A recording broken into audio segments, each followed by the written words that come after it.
I didn't eat or drink for 3 months. I built a hell using blocks in Minecraft. Never thought that because this hell was made too realistically, it actually attracted the attention of Bahamut, the demon lord who rules hell. He wanted me to help him recreate a hell, identical to the one in the game. Originally, I refused, but he said if the newly built hell could operate normally, then he would give me the usage rights to this hell. So I immediately agreed and accepted the key to open the gates of hell, because I wanted to use this hell to make everyone who had bullied me experience what it means to wish they were dead. However, Muhammad explained that for this new hell to function properly, there were 2 essential conditions. The first was to establish crimes for hell, because prisoners sent to hell must have committed crimes. The second was the design of hell. It must ensure prisoners absolutely cannot escape, because the essence of hell is to make sinners endure eternal suffering, so once sinners escape from there, that hell would automatically disappear, and the demon ruling hell would also face death. Hearing this, I asked, if the hell I build has flaws, you'll be responsible for it. That's right, but you don't need to feel pressure, because if I die, I will definitely crush your soul before that happens. Hearing this, I roughly understood the rules of the game. Then Bahamut snapped his fingers. The next second, the sky turned blood red. Then a bolt of lightning struck down. The electric current traveled through the internet cable, making my computer crackle and spark. At this moment on the computer screen, Minecraft had already become Hellcraft. But Muhammad then indicated I could officially start building hell. After that, I worked tirelessly for exactly 7 days, 4 hours and 37 minutes, and actually managed to create an incredibly realistic hell. I had long thought of a crime for this hell. Betrayal thus. The hell of betrayal was officially established. The first sinner I want in prison was my stepmother, because this bitch was my dad's mistress. It was because of her appearance back then that my dad heartlessly kicked my mother, who had been married to him for 18 years, out of the house since that day. She's been lounging around the house, doing nothing. Living off my dad, she even bosses me around. Even today, she constantly calls me a brat. But I swear today will be the last day she lives in this world, because I had already become the master of the hell of betrayal, with the demon's help. As long as I make this bitch commit the crime of betrayal, she'll immediately be cast into the 18 levels of hell. Then I took a deep breath and started deliberately acting dumb in front of the woman. I knew this woman was only after my dad's money, so I directly took her to my dad's room. Dad's safe contained at least $1 billion. I immediately said that as long as she was willing to leave, I'd give her all this money. The woman couldn't help but ask, "Why are you suddenly giving me all this? Isn't this money your dad saved for you to buy a house and car? Because I hope my mom can come back. As long as you leave, my mom will definitely come back no matter what. Could you take this money and disappear from our world?" Hearing this, the greedy woman immediately lost her wits. Thinking I was serious, she immediately ran to open her bag, ready to take the money and run. However, just as she was getting carried away with greed, little did she know, the key to open the gates of hell in my hand had already reacted. Then I raised the key and pressed the gate switch. The next second, a strange red light emanated from around the key. The gates of hell appeared before me, and I didn't hesitate. I directly inserted the key. As the gates of hell opened, several tentacles emerged from hell. They directly wrapped around the woman, who had committed the crime of betrayal. The woman had no time to struggle. She was instantly dragged into the 18 levels of hell by the tentacles. Then the gates of hell closed. The woman was dragged by tentacles to a secret chamber. Soon the walls around the secret chamber began to rapidly close in, finally accompanied by the woman's desperate screams. My stepmother offline at the same time. Having just killed my stepmother, I was trembling in the corner, but not from guilt about killing her, but from joy. I couldn't control my laughter. Then the scene changed. I put on my school uniform, planning to go to school. I wanted to send all those scumbags who had bullied me at school to hell too. However, what I didn't expect was that, after not coming to school for 3 months, I had just sat down in class when those scumbags surrounded me. They habitually dragged me to the bathroom, then demanded I pay today's protection money. If I said no, I'd only get beaten up. The more miserably I got beaten, the happier these beasts became. But today I wasn't planning to run away anymore. So I reached into my jacket pocket and pulled out exactly 50,000, then threw it on the ground saying, "You can teach me a lesson, but I can't be bullied for no reason. I want to ask you guys for a favor." Hearing this, Kim Sung-hwan was somewhat displeased. He immediately rushed over, wanted to beat me up, but just as he was about to strike, Green Hair, who was watching from the side, blocked the punch for me. Then he picked up the money from the ground, saying that if he could come up with 50,000 in such a ridiculous way, it meant he could come up with even more money, right? "So, friend, what do you want to ask us to do?" Hearing this, I knew my plan had succeeded. So I pulled out more money from my pocket, saying that since I was going to get beaten anyway, let Kim Sung-hoon get beaten with me. As for the money, you can have as much as you want. As soon as I said this, everyone's eyes turned to Kim Sung-hoon. The sleazy muscle guy directly grabbed Kim Sung-hoon. Only then did Kim Sung-hoon realize something was wrong. He fearfully shrank into a corner, shouting about what the hell they were doing. But Green Hair said bluntly, "Everyone just wants to earn some pocket money. Are you really that unwilling?" Hearing this, Kim Sung-hoon was on the verge of tears. He grabbed my clothes and cursed. "Why did you drag me into this too?"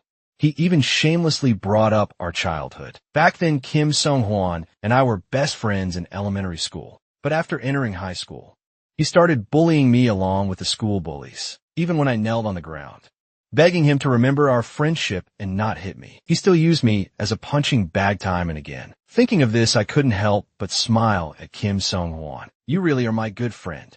So, you should personally experience just how miserable my life has been." Hearing this, Kim Sung-hoon flew into a rage, raising his fist to punch me. At the critical moment, a big hand grabbed him. The muscle guy directly threw him aside. Then Green Hair bent down and said, "After all, we took his money. So Kim Sung-hoon, I think it's only fair we start with you." With that, Green Hair directly stepped on Kim Sung-hoon's face. Then everyone began giving Kim Sung-hwan a shoe massage. Watching Kim Sung-hwan gradually get beaten into a pig's head, I knew it was time to end this. Then I pulled out the key to open the gates of hell from my pocket and aimed the key at the three scumbags in front of me. The three of them looked at me in unison. Seeing this, I directly cursed. I angrily cursed at these pieces of trash. "All of you go to hell," as I said this. I pressed the switch on the key. That familiar red light appeared again. Then the gates of hell appeared in response. Countless tentacles emerged from within. The three were instantly wrapped tightly by the tentacles. However, just as the several people were about to fall into hell, Green Hair actually managed to grab the door frame with his hand. He desperately begged me to spare him. But I clearly remembered how this scumbag had humiliated me. Not only did he make Kim Sung-hoon pour ramen on my head, he also often beat me up during break time. So I pried off his fingers, gripping the door frame one by one until he completely fell into hell. After dealing with the three scumbags, the gates of hell closed, but there was still one last person, Kim Sung-hwan, who hadn't been dealt with. So I turned around and walked toward him, then squatted down and asked, "Hey Kim Sung-hwan, aren't you curious about what just happened? It might sound ridiculous, but I really did open the gates of hell. Because not long ago I got the key that can open it." Hearing this, Kim Sung-hwan panicked and begged me to spare him, and I, remembering that we were once good brothers, who had slept in the same bed, and had gone to school together for so many years, said to him in a low voice, "Although I don't know what you think of me, I still consider you a friend, since I've already taught you a lesson. That's enough, even if I'm still not satisfied. Let me." Hearing this, Kim Sung-hoon quickly agreed. "I don't know if you'll believe me, but I really only treated you that way because I was afraid of them." As he spoke, Kim Sung-hoon knelt on the ground, apologizing to me. And I just said it's okay and prepared to leave. But just as I approached the bathroom door, the hell key in my pocket accidentally fell out. The sound of the key falling immediately caught Kim Sung-hoon's attention. Then he remembered what I had just said. This was a key that could open the gates of hell. Thinking of this, Kim Sung-hoon directly lunged for the key and grabbed the key in his hand, even threatening to send me to hell. But when he saw clearly what he had just grabbed, he was dumbfounded. There was no hell key at all, just an ordinary golden key. At the same time, I slowly walked toward him. The hell key had already reacted, and I didn't hesitate after a flash of red light. I sent Kim Sung-hoon to hell too. This operation made even Bahamut applaud, saying he really hadn't chosen the wrong person. Then I returned home. My next target to send to hell was about to arrive. That's right, it was my biological father, who had a very bad temper. Whenever my mom said 2 words to him, he would immediately lose his temper and smash things. Sometimes he would even domestically abuse my mom. In the end, he directly kicked my mom out of the house. Therefore, I genuinely believe my dad was a scumbag. So today, I would personally send my dad to the 18 levels of hell. At this moment, the hell key in my pocket had already reacted, but I didn't find this strange. Because as the boss of an insurance company, he betrayed his customers every day. And today would be no exception. Then I raised the hell key and pressed the switch on the key, while pointing at my dad. My dad thought I was having a mental breakdown, and immediately raised his hand to slap me. But before he could strike, the red light emanating from around the key startled him. Then the gates of hell opened. This scumbag asked me with a confused look. "What is this?" I replied disdainfully. "This is the sweet little home I'm giving you." As soon as I finished speaking, countless tentacles from hell reached toward my dad. This scumbag finally received his due punishment as the gates of hell closed. My dad was imprisoned in a cage in hell, and locked with him was also a female ghost. At this point, all the revenge targets in my plan had been sent to hell. But now wasn't the time to rest. Because with so many people disappearing in a short time, the police would come looking for me sooner or later. So I planned to go directly to the police station to report the case. I thought that, as long as I lied and claimed my parents had suddenly disappeared, I could confuse the police investigation. But things were obviously not as simple as I imagined. The disappearance of those school bullies had also been reported. I was unsurprisingly identified as a major suspect because I was the only one who had contact with all the missing persons, however. Even though I was detained in the interrogation room and subjected to various forced confessions, I wasn't panicked at all. I even felt like laughing. To constitute a crime, you need at least 3 elements: corpses, weapons, and witnesses, and besides the 6 people I had sent to hell, no one had seen me open the gates of hell. So, if nothing unexpected happened, I would be released soon, however. Just when I thought my plan was perfect, little did I know, there was a big trouble waiting for me outside the interrogation room. This man was Detective Parkaway from the Serious Crimes Unit. He first had the assistant who had just interrogated me turn off the microphone in the interrogation room. Then he entered the interrogation room alone. Parkaway planned to interrogate me personally. Initially, I thought he would ask me the same random questions as the other police, but I didn't expect him to say just one sentence. That nearly scared me into wetting my pants. "Kid, those people were all sent to hell by you." Right as he spoke, Parkaway pulled out a blue hell key. Seeing this, I froze in place. Cold sweat unconsciously broke out on my face. I didn't even know how to respond to him. And all these micro-expressions had been completely seen through. By Parkaway, the air became terrifyingly quiet. I was even prepared to fight him desperately with the hell key. At the critical moment, a fire suddenly erupted beside me. It was Bahamut who had arrived, and beside Parkaway, there was also a strange sound. A demon dressed in black walked over. He was called Manga, also a demon who ruled hell. Bahamut then said to me, "Put away your hostility, first human. The real game hasn't started yet." It turned out that, when I came to the police station to report the case, in the afternoon, Bahamut received an emergency recall notice. A little demon from hell emerged from the floor. The little demon said that Lucifer, the demon lord, wanted to summon him for a meeting. Since it was an order from the demon lord, Bahamut didn't dare refuse. He immediately summoned a portal to hell. Then the scene changed, and Bahamut came to a castle in hell. At this moment, in the castle's great hall, besides Bahamut, 11 demons ruling different hells were all gathered, and sitting in the center was Lucifer, the master of all hells. Why could Lucifer become the master of all hells and demons? Because he was so powerful that he only needed to use one look to make a great demon, like Bahamut, lose self-consciousness and be commanded to sit in his seat like a dog. Muhammad was so angry his bones cracked, but he didn't dare make a sound because Lucifer was truly insane. He summoned all the demons just to make them play a death game. Not long ago, Lucifer had divided hell into 12 categories and assigned these 12 hells to the 12 demons. present all the demons like Bahamut, had each bound themselves to humans to build hells for them. As for the death game Lucifer mentioned, it was actually making these demons chosen humans play a game of putting each other in hell. Because not only did the demons know nothing about each other's crimes, neither did their bound humans. And Lucifer's purpose for doing this was simple. He wanted to select the most universal hell through this game, then establish it as the official hell. However, Lucifer also set game rules. The demons couldn't use their omnipotence, but could use their own abilities to help humans, and could only provide minimal help. Apart from this, no matter how despicable and dirty the methods these humans used, it didn't matter, Lucifer said. He only needed the hell built by the human who survived to the end. Human, you understand, right? This is the death game I just mentioned. Demon Manga then said to Park away. Let him go for now. Maybe he'll help us eliminate other hell owners. But actually Park away knew very well that even if Manga didn't say so, he would have released me. Because from an ordinary person's perspective, there was no way to prove my criminal acts. Then, with Bahama's help, I was successfully released from the interrogation room. But after I left, Manga said to Park away, "Don't feel sorry, yet your crime is more useful than any hell. I'll use it as a hunting dog. And when it's no longer useful, I'll eat it, of course.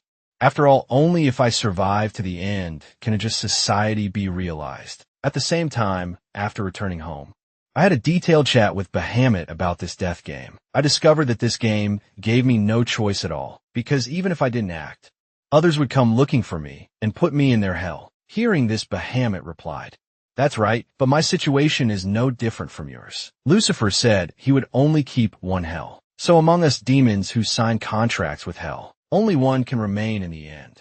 The rest will all perish. Hearing this, I sat cross-legged on the bed and seriously asked Bahama a question. If my hell disappears, what will happen to the people inside? Of course, they'll disappear along with hell. Then I can't give up easily.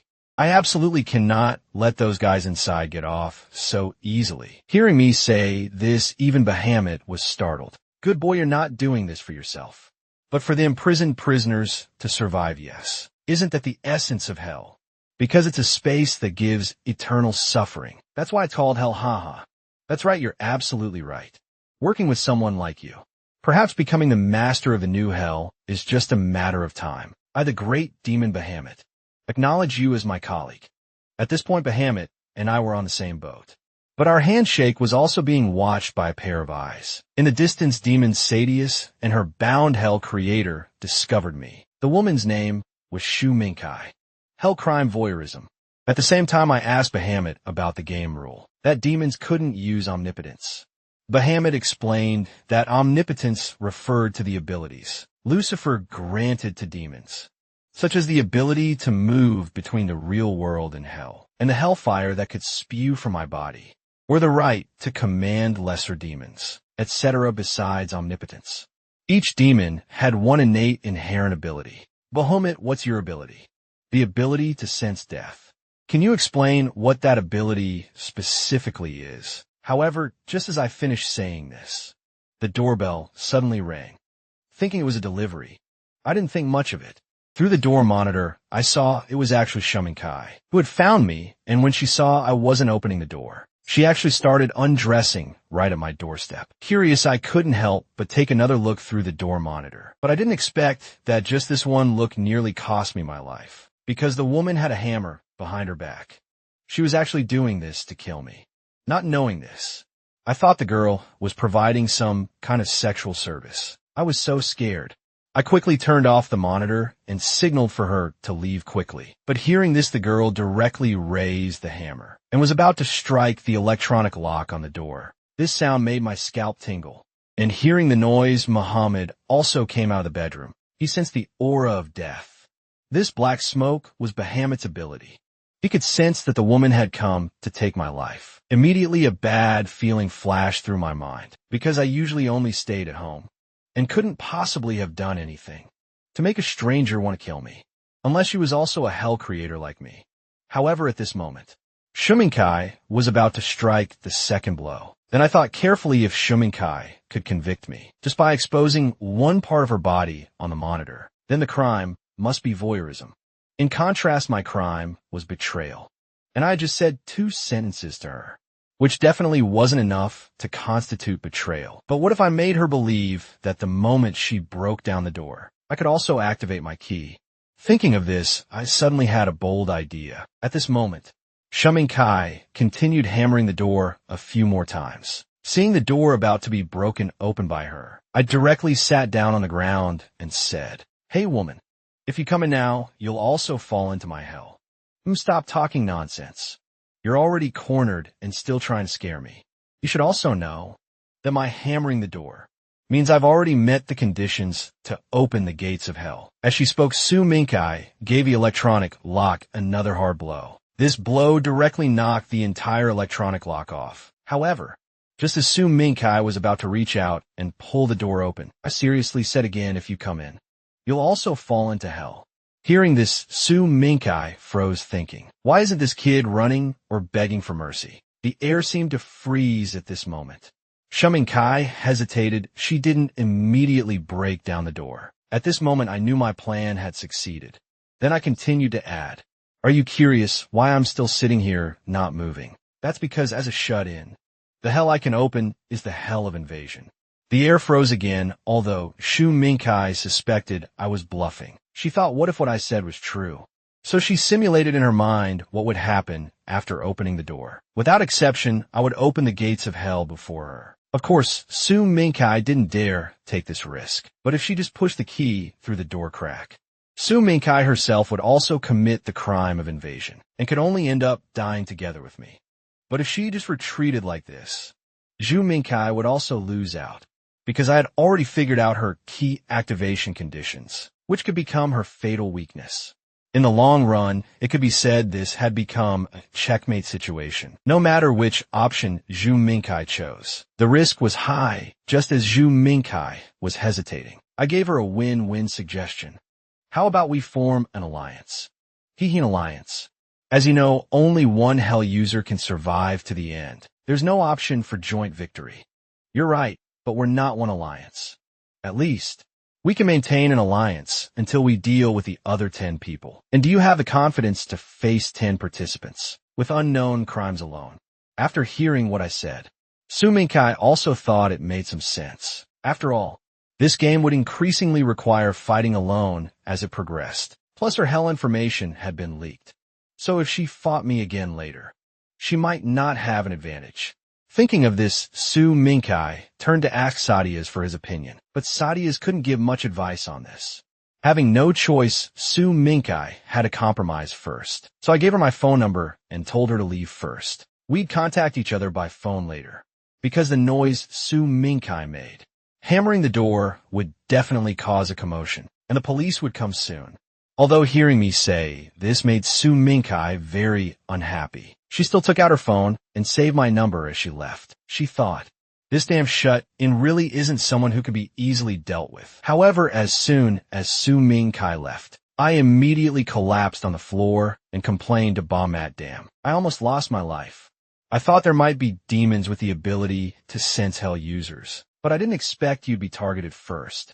Compared to this human, you were actually able to think of a countermeasure in an instant. That's really smart. I have to commend you for this. Later that night, Shuming Kai sent me a message. She agreed to the alliance, but if I betrayed her, she would also kill me.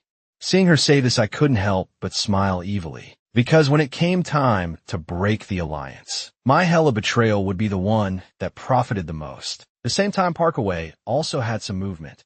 His assistant told him that. My neighbors heard strange noises last night and called the police, but when the police came to investigate, I said nothing happened. Parkaway immediately understood, pulled up the surveillance footage from my building's hallway last night, and anyone could guess that this girl was also a hell creator. After watching, he instructed his assistant to have someone follow me for a week. At this moment, Parkaway already had a plan in mind, but this death game was no joke, and the first eliminated participant had already appeared. It was this bald, old man in front of us. The reason was simply that the The man felt the old man had no labor value and was just wasting air by being alive. As Lu Nanhan activated the hell key in his hand, the old man didn't even have a chance to beg for mercy. He was sent to hell after a flash of white light. The demon bound to the old man immediately began to disappear. Bit by bit, however. Before dying, this demon wanted to say a few last words. But before he could say 2 words, he was stomped into oblivion by Lu Ningenham. What a useless demon picking such an incompetent human for himself. That's seeing this. The demon chicken brother bound to Lu Ningen couldn't help but sigh. Even so, you shouldn't insult a superior demon like that. Were you unhappy if you don't want to end up like that? Then work hard for me hearing this. Chicken brother was startled. Then Lu Ningen explained. Just kidding, chicken brother. We're partners now. There are 10 people left. As long as we work together to eliminate those guys, we can definitely build a true utopia. Compared to Lu Ninghan, also a hell creator, was just slacking off every day. I was either sleeping or playing games. After living in such a daze for 3 days, even Bahamut couldn't help but complain, kid. Why did you start being so indulgent? After forming an alliance with that girl, isn't your goal to be the last person standing? I know. You really hope I'll go out right away and deal with those hell users, one by one, honestly. I'm not a slow person, so I also want to act quickly. Then why are you so leisurely?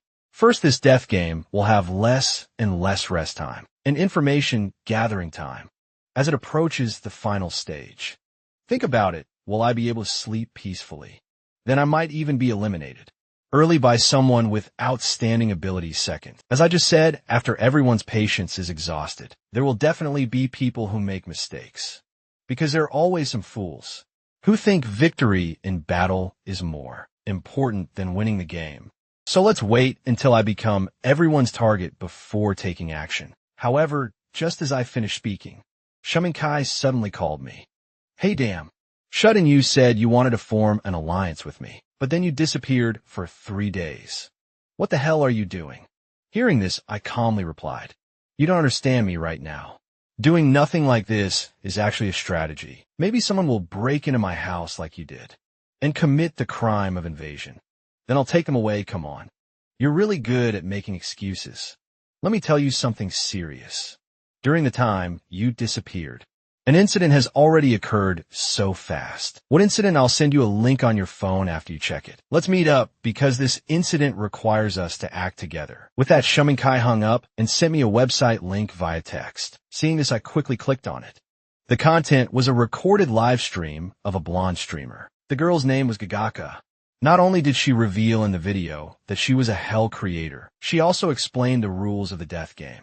She even voluntarily published her home address, wanting to invite all 12 hell creators to her house through this video. And the time was set for tonight at 12 o'clock. The video ended there after watching. I felt this might be an opportunity. After all, going there might allow me to gather more information about other hell users. Then I arranged to meet Shumenkai at a very crowded coffee shop. But before I could say 2 words to Shumenkai, Park Away aggressively walked toward us without saying a word. He sat down next to us and showed the hell key in his clothes that had already met the activation conditions, threatening that if either of us moved again, he'd send us both to hell. At this moment, the air seemed to freeze, and I had no idea how I had committed the crime Park always had to find. I couldn't even remember at which moment it happened. Obviously, after the death game started, I had been carefully sorting my garbage. I had even deleted my favorite action movies. Even when crossing empty streets late at night, I would wait for traffic lights. How the hell did I commit a crime? Wait, no. At this moment, a hypothesis suddenly flashed through my mind. I remembered that last time at the police station. Parkway's key had no reaction, so he definitely couldn't punish me. As for Su Mingkai, she also looked completely confused. Thinking of this, my head exploded. I immediately stood up and said to Shu Mingkai, let's go, Shu Mingkai. Let's go outside the coffee shop.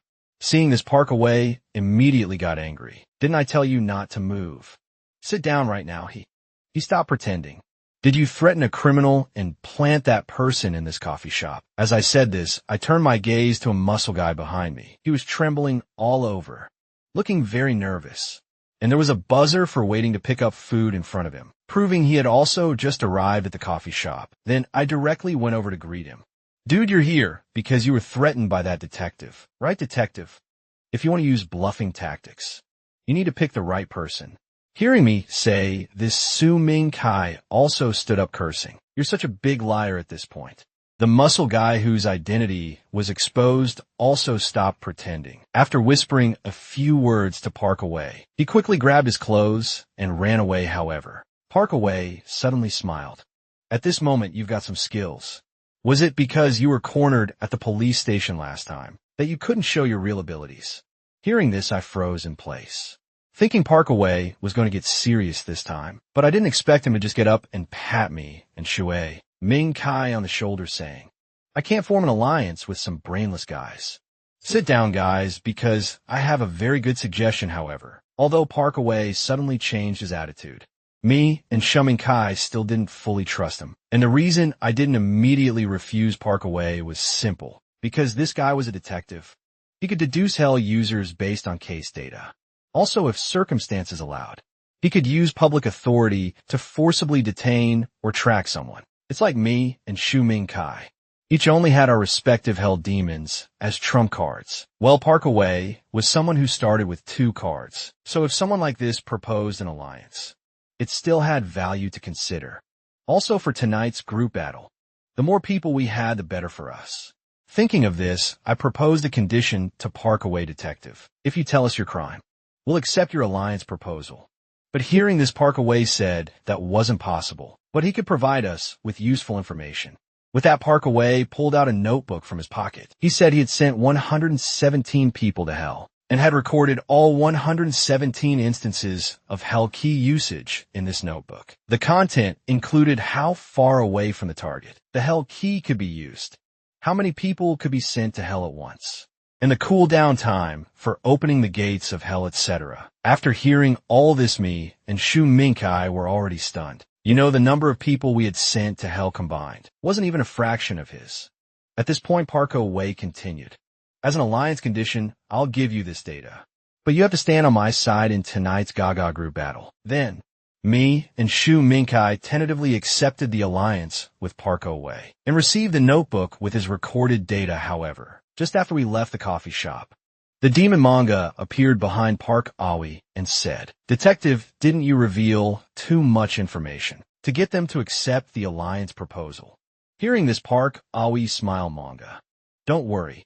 I've slightly modified some important data in the notebook they took. If those two betray me at a crucial moment, I could open my mouth wide and swallow them effortlessly. Later that evening, there were still over 3 hours until the Gagaka team battle. At this time, Shumin Kai and I were preparing to discuss our battle plan. I suggested that Shumin Kai use her tracking ability to gain advance knowledge of other hell users' locations. But when she heard this, Zhu Mingkai immediately said this might not work. She picked up a tree branch and started drawing a diagram for me. On the ground, Zhu Mingkai explained that her demon ability was to share the perspective of the tracking target closest to her. Simply put, when tracking hell users, she could only detect the location of the hell user nearest to herself. And now, since Su Mingkai and I were closest to each other, this ability was basically useless. I then asked her about the cooldown time for this skill. It could be used once every 12 hours, and each use lasted 5 minutes. While speaking, Su Mingkai also told me about the other hell users she had tracked. There were 2 in total. The first was a foreigner handling immigration procedures at the airport. The second was a high-level executive at some large company, but I couldn't confirm their appearance at the time, seeing how unassuming Kai was being with me. I also directly told her about Bahamut's ability to sense death. At this point, we had officially reached an understanding. I then raised my fist and said, I'll take photos of the notebook the detective gave me and send them to you later. But survive together. You don't want those guys you sent to hell to get off easy, do you? However, hearing me say this, Su Mingkai couldn't help but recall a dark past. This story begins with her first intimate encounter with her ex-boyfriend. When the girl and her boyfriend were intimate for the first time, the boyfriend wanted to try something thrilling. So he turned on his phone's video recording and placed it aside, capturing every second of that night. But unexpectedly, the next day, when the girl arrived at school, She heard several boys behind her snickering. The video is really wild, and that wasn't all. Shuminkai's locker was also covered with dirty words, written by classmates, so dirty exhibitionist pervert, ever since her boyfriend shared their video with people around him. The situation escalated, and even her family found out. Finally, Su Minkai couldn't take it anymore. She made a deal with a demon Sadius, trading her soul, and sent that scumbag to hell. Now recalling all this, Su Minkai swore, "I will never let those bastards in hell get off easy." Su Minkai then firmly bumped fists with me. Afterwards, Su Minkai, Park Ah-wee, and I met in an alley.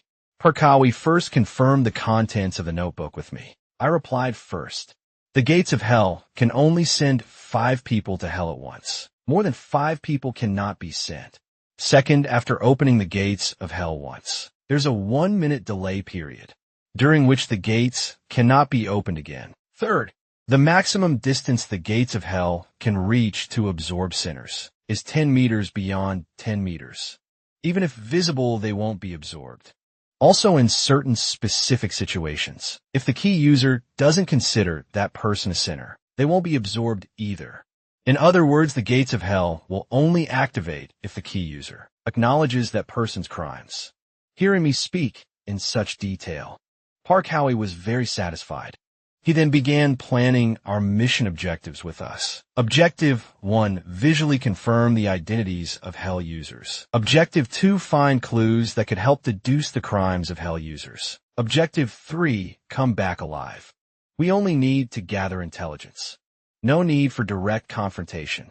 But if a situation arises where rivals fight each other, we'll wait and benefit from their conflict. After saying this, Park Ah-wee took out 2 walkie-talkies. These are gifts for you. Use these to contact each other if you encounter special situations or see suspicious people meanwhile. Another allied Hell Creator team also began their operation, however, in their alliance. All 3 were in unequal relationships.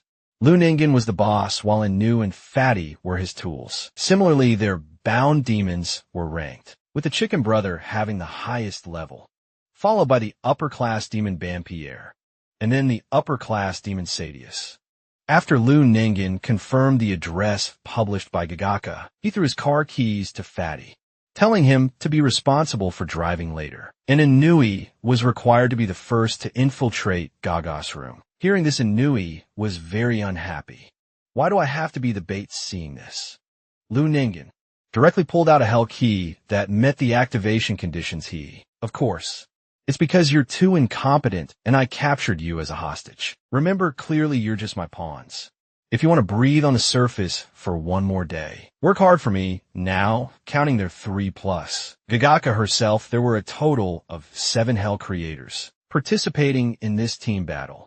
But what no one knew was Gagaka was actually the one hiding deepest. She had placed micro cameras on all the streets around her home. She could see clearly who was doing what on the streets. However, that very night, someone was already preparing to infiltrate Gagaka's home. Lu Ningen had Fatty park the car downstairs from Gagaka's building and used binoculars to observe the situation in her room beforehand. He then signaled for Fatty and Hui to go in first. They felt it would be better to wait, wanting other people to go in first and draw the initial fire. Hearing this, Lu Ningen was somewhat displeased, but he still seriously said to the 2, "You should know I've already sent 1 hell user to hell. After sending that old man to hell, I discovered that sending hell users to hell grants additional abilities." Hearing this, both were shocked, and Hui thought, if this is true, then gaining abilities early would definitely be beneficial, and maybe she could even break free from Lu Ningen's control. At this time, Fatty was also calculating in his mind, thinking that even if he couldn't break free from Lu Ningen, after gaining additional abilities, he could at least achieve an equal alliance relationship with him. However, they didn't know that. The claim about gaining additional abilities was just Lu Ningen's lie, because he knew that even if he personally eliminated these 2 people, he wouldn't gain any benefits. It would be better to have others handle these guys, then use them to obtain information about other people's hells. Afterward, use that information to find hell users' weaknesses and make them new slaves and hounds. Then just keep repeating this process until only slaves and Lun Gon himself remained. Finally, Lun Gon just needed to eliminate the slaves. Then he could become the ultimate winner. Thinking about this, Lun Gon couldn't help but laugh. But business came first. He took out a portable camera, saying he'd have him carry this into Gagaca's room later. Just as Gagaca was leisurely watching surveillance at home, she didn't notice a figure flash by the window. Then the window was opened, and Anhui flew directly through the window. This operation completely stunned Gagaca. It turned out Anhui had chosen to descend from above, using a grappling hook for surprise. At this moment, Inui's Hell Key was already reacting. She immediately seized the opportunity and prepared to open her pride hell. Countless bats flew out from behind Inui. Little girl, your act of being intoxicated with your own abilities and telling others your address constitutes pride. Accept judgment as an turn the key. Countless skeletal arms immediately emerged from her gates of hell. These arms directly locked onto Gagaca completely. But just as Gagaca was about to be dragged into hell, these skeletal arms suddenly released her. Seeing this, Inui was dumbfounded. She thought there was something wrong with the key, but actually the problem was with Gagaca, because she wasn't actually Gagaca, but Gagaca's demon, the craftsman Genji. At this moment, the wardrobe beside Inui opened. Gaga took out her hell key and said sinisterly, "Open violation, hell the next second." A rope tightly strangled Inui's neck. Just like that, she was hanged in midair with no ability to fight back. Before dying, Inui's memories flashed like a film reel. Back then, she was just an ordinary trainee idol. But even though she had worked hard silently for 7 years, because she refused to be sexually harassed by her manager, the manager actually gave this year's debut opportunity to a blonde girl who had only trained for 2.5 years. And Inhui was very dissatisfied. She had worked so hard already. Why should a newcomer surpass her? But the manager dismissively said, it was all arranged from above, and he couldn't do anything about it. Can't you be more open-minded? And then we don't ruin the atmosphere, okay? Afterward, we could only hide in the stairwell and cry alone. At this time, a handkerchief was handed to her from nearby. It was actually the blonde girl, who had just been defended by the manager. And we thought this girl had come to comfort her. But unexpectedly, the blonde girl turned around and mocked. I say, big sister, you should give up being an idol and find another path. After all, at your age, being called an idol is somewhat embarrassing. Just like that, Hui broke down. In the following days, she spent every day drinking and smoking. She knew very well that this blonde girl had debuted because she was backed by the CEO. However, just when Hui felt despair and helplessness about her fate, the lights in her room suddenly turned on. The demon, Vampire, descended and granted Hui the key to open Pride Hell. But later, when facing Lu Ningen, the key wouldn't activate no matter what. This led to her not only being used by Lu Ningen, but even becoming his dog.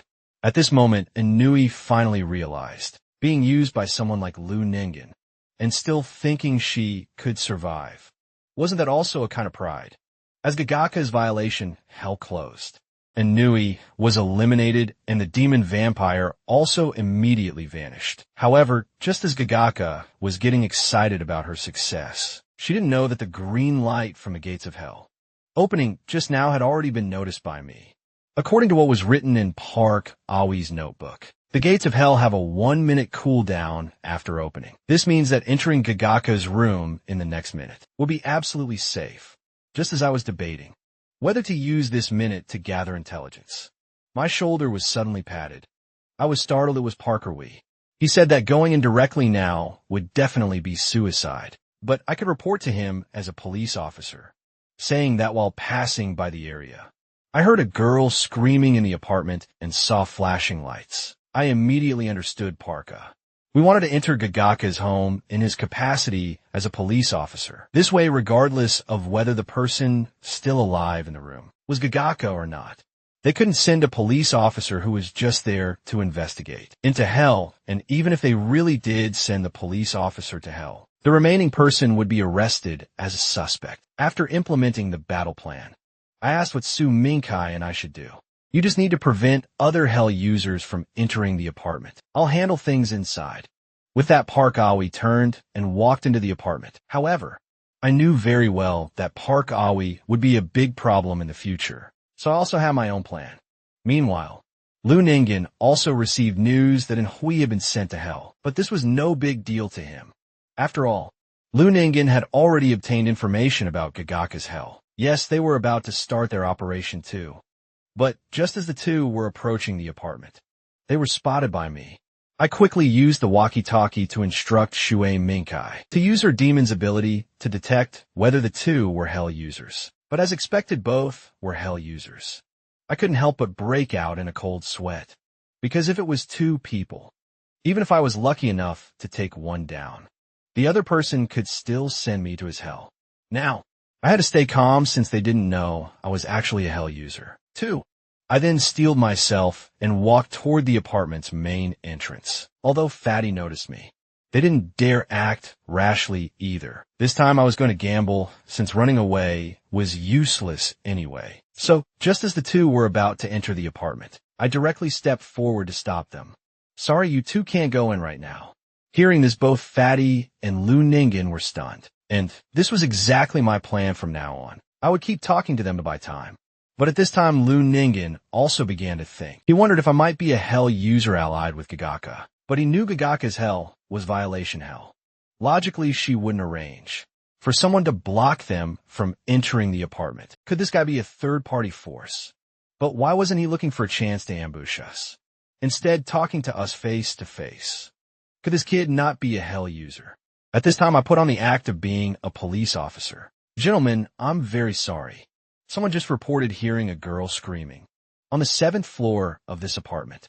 So entry is temporarily prohibited. Seeing this, Lu Ningen didn't dare act rashly either. But my thin appearance didn't look like a police officer at all, more like an internet cafe regular.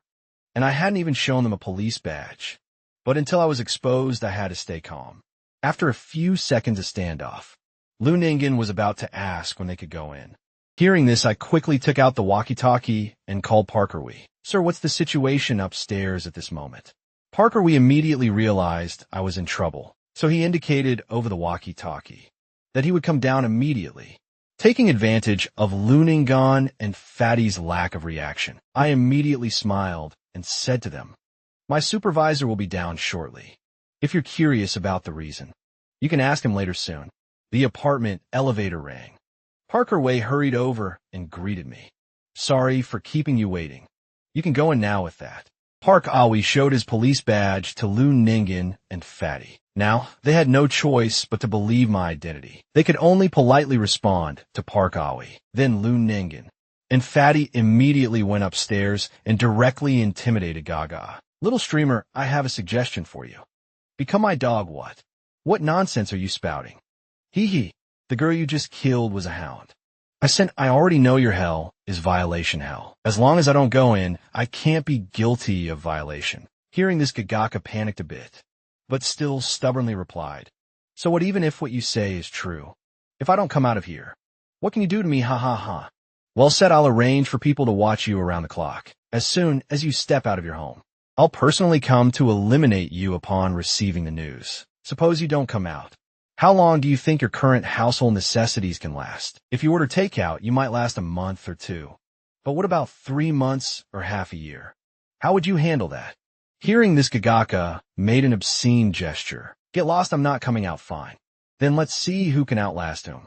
Finally, after tormenting Gagaka for a week, Lu Ningen slipped a business card through the door crack. It read, call me if you want to give up. And as expected, Gagaka surrendered to Lu Ningen the next day. Hi. This time lasted longer than I expected. Meanwhile, I was exercising every day and consuming large amounts of nutritionally balanced food to improve my condition. I also asked Park Howie to help me investigate Lu Ningen and Fatty. Park Howie even made a special file for this. After all, Lu Ningen was truly capable. He was a genius who became chairman at just 31 years old and even published an autobiography. Just looking at it, he was clearly no ordinary person. Not only was he good at analyzing situations, but he could also turn the entire situation to center around him, with just a glance calm and composed. So whether it's us or others, if we can't eliminate this guy quickly, we might find ourselves in danger later. Hearing this, Park Aoi sighed. Indeed, having social status, endless money, and such a smart brain is truly troublesome. Oh right, here's also information about that fatty, who was with Loon Ningen that day. He's an architectural designer and also an old bachelor. Nothing special after taking the files on both men. I turned and left. And just as I was at home studying information about the two, Shuming Kai suddenly called me. She said she had discovered a new hell user in Area C. Hearing this, I immediately told her to remember that person's appearance and clothing, but at this time, Shuming Kai wanted to act alone. She guessed the man didn't know he was a hell user yet, meaning she was in the shadows while he was in the light. Su Mingkai planned to launch a sneak attack, but I felt this was too risky. Just as I was about to advise Su Mingkai not to rush and wait, this girl directly took off her earpiece and began slowly approaching the man. Soon the man walked into a narrow alley, and Su Mingkai also conveniently unbuttoned her shirt, thinking as long as she showed a little skin to the man, she could charge him with voyeurism. Thinking this, Su Mingkai simply took out her hell key, preparing to send the man to hell. The next second she froze. The man had actually stopped. Then he turned around and said, "Hello there, dear." That's right, Scarface had actually known all along that Su Mingkai was following him. And now, the worst situation was Su Mingkai's key had no reaction. This guy wasn't interested in women. When Su Mingkai woke up again, she found herself in an abandoned warehouse. Her wallet and phone had all been taken by Scarface. Now Su Mingkai could only wait for Park, Howie, and me to rescue her while trying to find a way to escape. But the surroundings were all concrete walls. The only exit was locked, having no choice. Su Mingkai could only try using a brick to see if she could break it open. But before she could act, she was grabbed by the neck and lifted up by the perverted Scarface. He licked the blood on his arm from Su Mingkai and said, "Dear, you're so strong, wouldn't it be better to just lie down obediently instead of suffering like this?" With that, Scarface carried Su Mingkai up. "You damn pervert, put me down." "Ha ha, dear. Do you know the more you call me a pervert, the more excited I get at this time." The demon Sadius bound, a Shuming Kai couldn't stand it anymore. He directly used his tentacles to attack Scarface. But before they could touch him, they were grabbed by Scarface's demon, the Black Knight.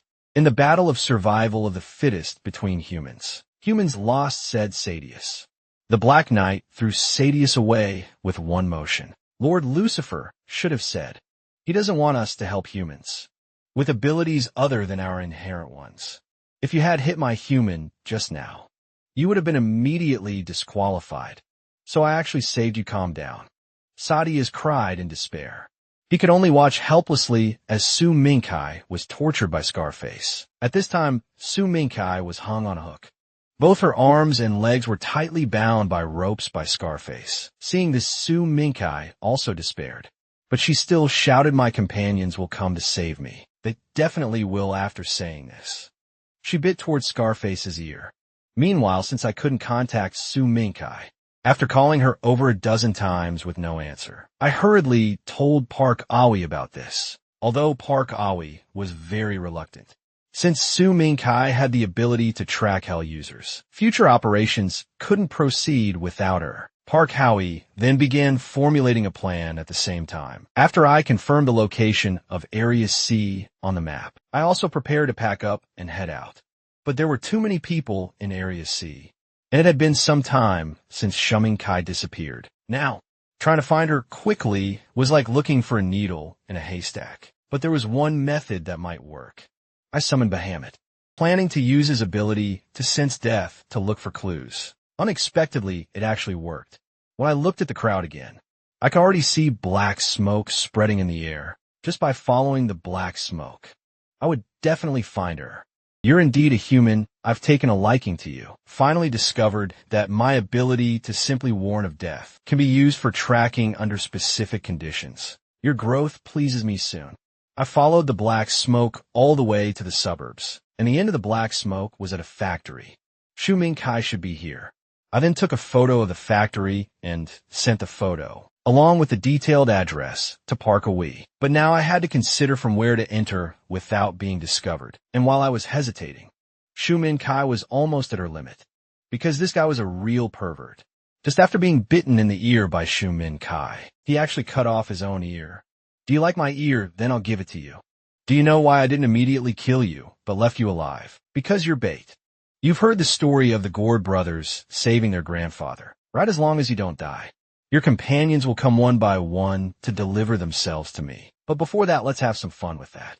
Scarface pushed over a cart of tools he usually used for dismembering bodies. Seeing the Shu Min Kai couldn't help. But think of those perverted killers in movies. Logically, they should enjoy watching others being tortured by them. Thinking this, Shu Min Kai decided to pretend to lose consciousness. She thought this might eliminate Scarface's perverted thoughts. Who knew Scarface directly pulled out a pair of pliers from the cart. Scarface grabbed Shu Min Kai's hair with one hand. Then, without a word, he aimed the pliers directly at Shu Min Kai's eyes. However, at this moment, suddenly urgent police sirens interrupted Scarface. The Black Knight asked puzzled human, "Did the police catch some evidence of your murders?" Impossible, my crime scenes are always the cleanest. It's either some hell user found me and called the police, or some hell user came in a police car.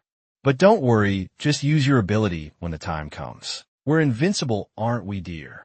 At this time, outside the warehouse where Shu Min Kai was kidnapped, Park Howie had arrived with dozens of police officers to rescue Shu Min Kai as quickly as possible. Park Howie directly LED people into Scarface's warehouse. At the same time, I, observing from high ground, discovered, although Park Howie had brought people to rescue Shu Min Kai, why was the aura of death getting stronger? Indeed, when a police officer was searching for an exit with a flashlight, with just one moment of inattention, he was ambushed by a pair of black hands from behind. His neck was instantly twisted like a pretzel. Unexpectedly, the demon Black Knight was actually helping Scarface kill people. Haha, dear, your body is indeed the best. After we merged, I can even kill people barehanded. Focus human, my ability is to absorb the opponent's life force, while giving the opponent superhuman strength and athletic ability. If you use it too long, you'll collapse from exhaustion. It's fine even if I collapse. I'm so happy right now on the other side.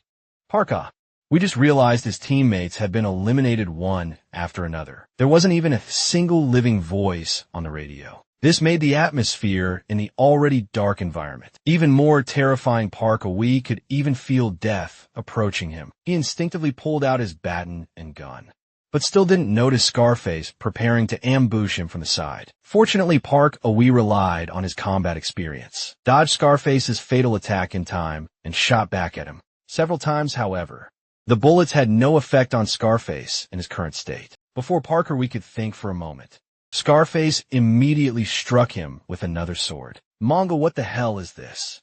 Didn't you say demons can't directly interfere in battles between humans? Yes, but isn't it possible that Guy's inherent ability is possession? Look carefully, human. That's not just a demon. Can't you see the human face showing through the demon's helmet? This operation completely confused Park Howie. The rules of the death game were too arbitrary. His bullets were spent, Parker. We could only try to use his baton to continue fighting Scarface, but he lasted less than 3 seconds. Parker was directly knocked flying. At this time, his childhood memories flashed like a film reel. Back then, he really envied his father because his father was a detective. Every day, he would tell AWI many interesting stories from work. But one day, Awi's father never came home. When little AWI saw his father again, he was already a corpse, the cause of death, being beaten to death, but because too many people were involved, no specific perpetrator could be identified. Therefore, all involved parties were only detained for 2.5 days before being released. And regarding the negative news of a police officer being beaten to death, the media, fearing it would undermine public trust in the police, never mentioned it. This was Park Awi's first encounter with the darkness of society, so he vowed to achieve the justice his father had left unfinished. Although Park Awi also became a detective when he grew up, he still couldn't successfully prosecute the murderers who killed his father. Sometimes it was because the legal loopholes were too big. Sometimes it was because of complex relationships of interests. And sometimes it was because of the bad impact on society. As he grew older, Park Awi witnessed more difficulties. So he began working day and night, analyzing cases desperately. because he truly wanted to change the society, to grant the weak, vivid justice in the truest sense. Perhaps agreeing with Park Awi's righteous actions. The upper-class demon manga found Park Awi that day human. Don't you want to send all those scumbags to hell? From that day on, Park Awi's injustice hell was officially opened. But now, Park Awi had been beaten by Scarface until his eyes rolled back. He couldn't even lift his head, and was humiliated by Scarface to his face. How are all police officers so weak? What a waste of my tax money. But this time, Park Awi still wanted to use his last breath to uphold the justice. In his heart, I absolutely cannot fall like this. I still have so much unfinished business. While saying this, Park Awi reached into his jacket pocket and took out the hell key that had already met the activation conditions. Injustice Hell opened, however, the moment Park Awi turned the hell key. His hand was controlled by Scarface. If you can't turn it, the gates of hell won't open. With that, Scarface directly crushed Park Awi's hand. The hell key fell to the ground. Then Scarface quickly kicked the key away high. Hi, detective. Don't you think this is very unfair? You originally wanted to win through cunning tricks. But don't you know, no matter how advanced civilization becomes, the essence of survival of the fittest in human society hasn't changed one bit ultimately. The predator with overwhelming power, that is me as the predator, can devour you no matter how much a rabbit uses its brain. It can't beat a leopard with that. Scarface raised his right hand, planning to execute Parker. We at this critical moment, Bahama and I arrived, although I looked composed on the surface. Actually, my legs were already shaking. After all, the opponent was a monster who could single-handedly kill a detective. But I still taunted Scarface. What kind of bullshit predator? You're just relying on your demon's ability. Aren't you acting like you're so great? Fight me, bastard. Hearing this, Scarface was grinding his back teeth, wanting to tear me apart right now. Scarface immediately charged straight at me. At the same time, I quickly signaled for Bahama to show me the aura of death and reduce the intensity as much as possible. Suddenly, Scarface's front was shrouded in black smoke. Just as Scarface was about to punch me in the face, I simply ducked and easily dodged. Hee. It really worked. This all depends on Bahama's ability to sense death, since Scarface's attacks are all simple, brutal physical attacks. Getting hit once would theoretically mean 100% death rate. I just need to reduce the death aura emanating from him to the minimum, and I can clearly see his next movement pattern. And because I deliberately exercise to improve my physical condition, my body performance has been enhanced. This means as long as I react fast enough, Scarface can't possibly hit me. Maybe I can actually win this time. Then I dodged several more close-range attacks. This completely confused Scarface. The Black Knight couldn't help but remind human. The more you move now, the more life force will be taken away. Hurry up and focus on delivering a fatal blow. I also want to end the battle quickly. But why can't I hit this damn guy? Although I was gradually becoming skilled at dodging Scarface's attacks, it was impossible to deal a fatal blow to Scarface. After all, the Black Knight's armor couldn't even be penetrated by bullets. This time, Bahmat also reminded me. I admit you're a pretty smart kid, but just dodging will only exhaust your stamina first. A war of attrition isn't a good strategy. Do you have a way to make that guy betray you? I don't seem to have that kind of method, but I still have teammates. At this time, Park Awi was slowly crawling toward his hell key. Yes, Park Awi was also fighting hard in this battle, so you're drawing fire for the detective. But will that guy really not notice? Indeed, Scarface soon noticed something was wrong. Because I kept dodging, I had no intention of actually fighting him. Thinking this, Scarface's head exploded. He immediately stopped attacking me and quickly turned to look at Park Awi behind him, seeing the key about to be picked up by Park Awi. Scarface was furious. How dare you play tricks in front of me? All of you die. With that, Scarface charged directly at Park Awi. At the critical moment, Park Awi used all his strength and lunged at the hell key, successfully grabbing it. Then Park Awi didn't hesitate. He immediately aimed at Scarface and turned the hell key. No, you can't shut up. You damn pervert, go to hell right now. As soon as the words fell, 7 or 8 chains emerged from Park Awee's Injustice Hell. The chains instantly bound all of Scarface's limbs. But unexpectedly, Scarface still wanted to cling to life, using all his strength to thrust his arm into the ground, trying to delay his entry into hell. Before dying, he cried out unwillingly, "I know I'm a villain who should have gone to hell long ago. But there are still many things in this world I haven't enjoyed." It turned out Scarface was also a pitiful person. He was born in a red light district. From childhood, his mother was a prostitute who smoked and drank, and his father was a hot-tempered client. To put it bluntly, Scarface was born to be used by his mother. The woman would ask Scarface's father for money, under the pretext of raising the child. Each time, it only resulted in a beating from the man. Growing up in such a dysfunctional environment, Scarface not only inherited his father's quick temper, but also inherited his mother's mental immaturity. So he eventually became a bloodthirsty, perverted killer. I directly jumped up at Scarface and kicked him right in the face. Just like that, due to inertia. Scarface was pulled up from the ground and fell in a Park Always Hell, without any resistance as the gates of hell closed. This battle also came to an end.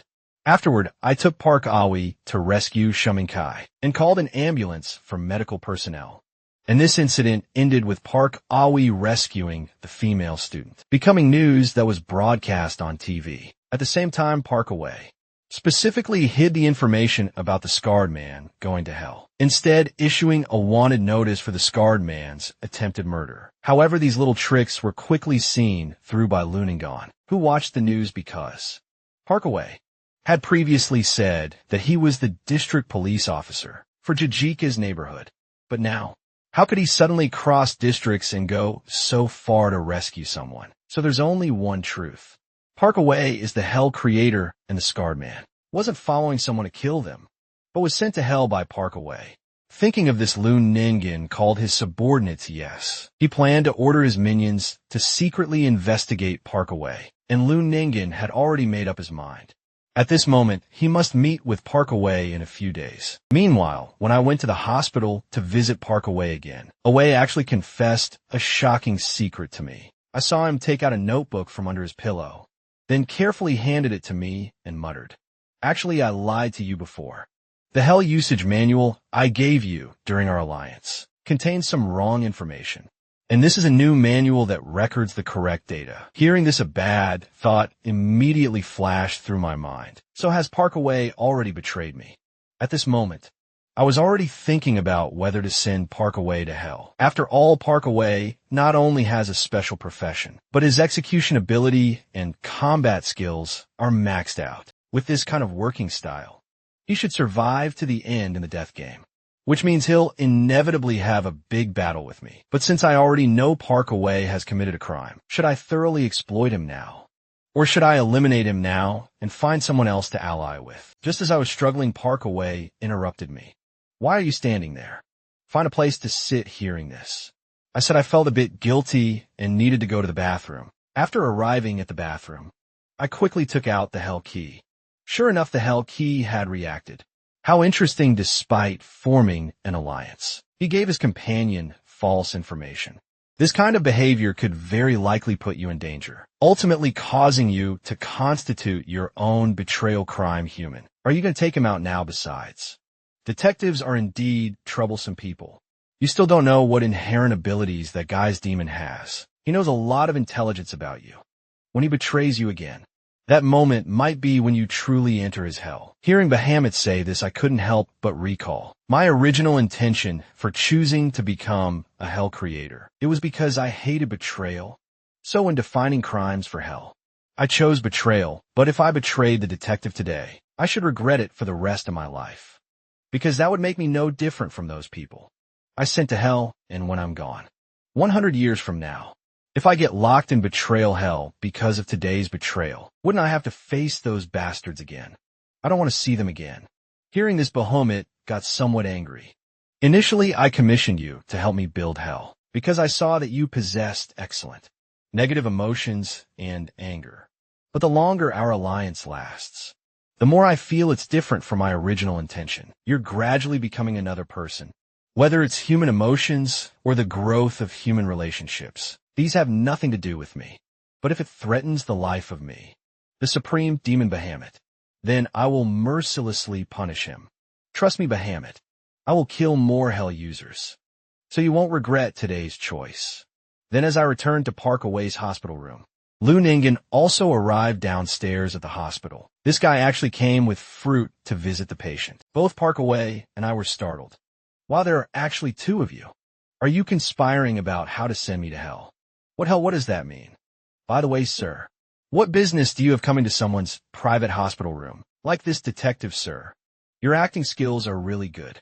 Officially, I'm here to deliver our company's consolation money to the detective who rescued the female student in this serial killer incident. As encouragement, but actually, I'm here to propose a new alliance to you.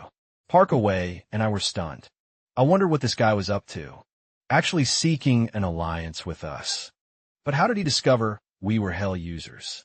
Did he find some clues during the serial killer incident? Hey kid, I can hear you thinking. Are you curious about how I'm certain you're hell users? Actually, it's not that difficult. After meeting you last time, I was impressed by you, so I specifically had my secretary investigate your personal information and found out you're not a detective at all. Just a student. This made me question, why would someone who's a detective go to handle cases outside his jurisdiction? And why would he bring a student along? Then the answer became obvious. You two are hell users who have temporarily formed an alliance. And not only the JJ Ka strategy last time, but also this serial killer incident. You two acted together. This is already very obvious. I don't need to explain further. Do I? Hey. So you want to see our shocked expressions? Just say what you want directly. Young master, we won't crawl at your feet like that fat guy and become your slaves. No. No, if I wanted to hear that kind of false praise, I wouldn't have come here personally. Detective, sir, I just said I want to ally with you because I want some capable allies. Stop joking, young master. Didn't you already ally with the fat guy and the little streamer? Tell us your real purpose. Young master, actually, the fat guy has disappeared. He either went to someone else's hell or has already been killed or kidnapped. I want to catch the guy who could do such a thing. Because anyone who can act against me without my knowledge is the most dangerous person. To me, I won't make stupid suggestions, like maintaining our alliance relationship to the end. And of course, I don't think you'd be stupid enough to believe such nonsense. So at least until we catch that guy, let's not betray each other, okay? At this point, I conducted a brief analysis in my mind first. Lu Ningen is a dangerous person.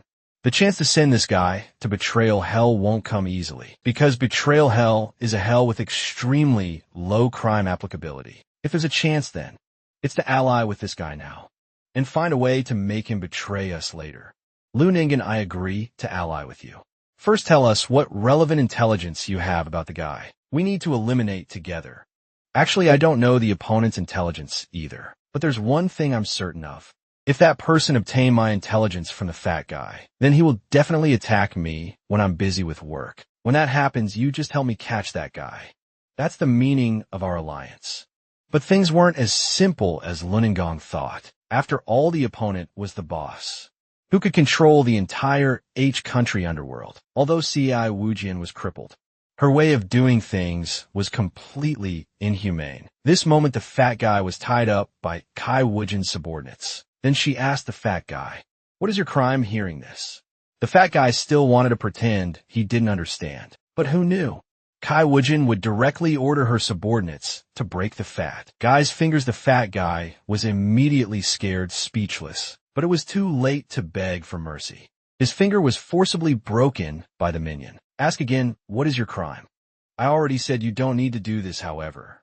Just because the fat guy said these few extra words, Kai Wujian ordered her subordinates to break another of the fat guy's fingers. Crack. The fat guy's finger broke again. Ask again, what crime? L.A. lazy. My crime is laziness, so what other hell users do you know? However, at this moment, because the fat guy's consciousness was unclear, he accidentally spoke 2.5 seconds too slowly. His finger was broken again. Finally, by the time the fat guy gave up, Lu Ningen's 7 of his fingers had been broken. Then Lu Ningen's relevant information was pulled up by Kai Wujian in less than 2.5 seconds. So he's a chairman as a public figure. He should be very busy in that case. Let me make a surprise attack and send you to hell. Then Kai Wujin beckoned to her subordinates, saying, call all the subordinates over. It's time to get to work. But this person who looked like nothing more than a harmless good girl, how could she reach today's position and become so inhumane? This story has to start from a civil war between underworld factions, 12 years ago originally. Cai Wujin's father Cai Wuzong was once the big brother of the entire Western underworld. In each country, he was incompatible with the Eastern underworld boss Jin Jingshu.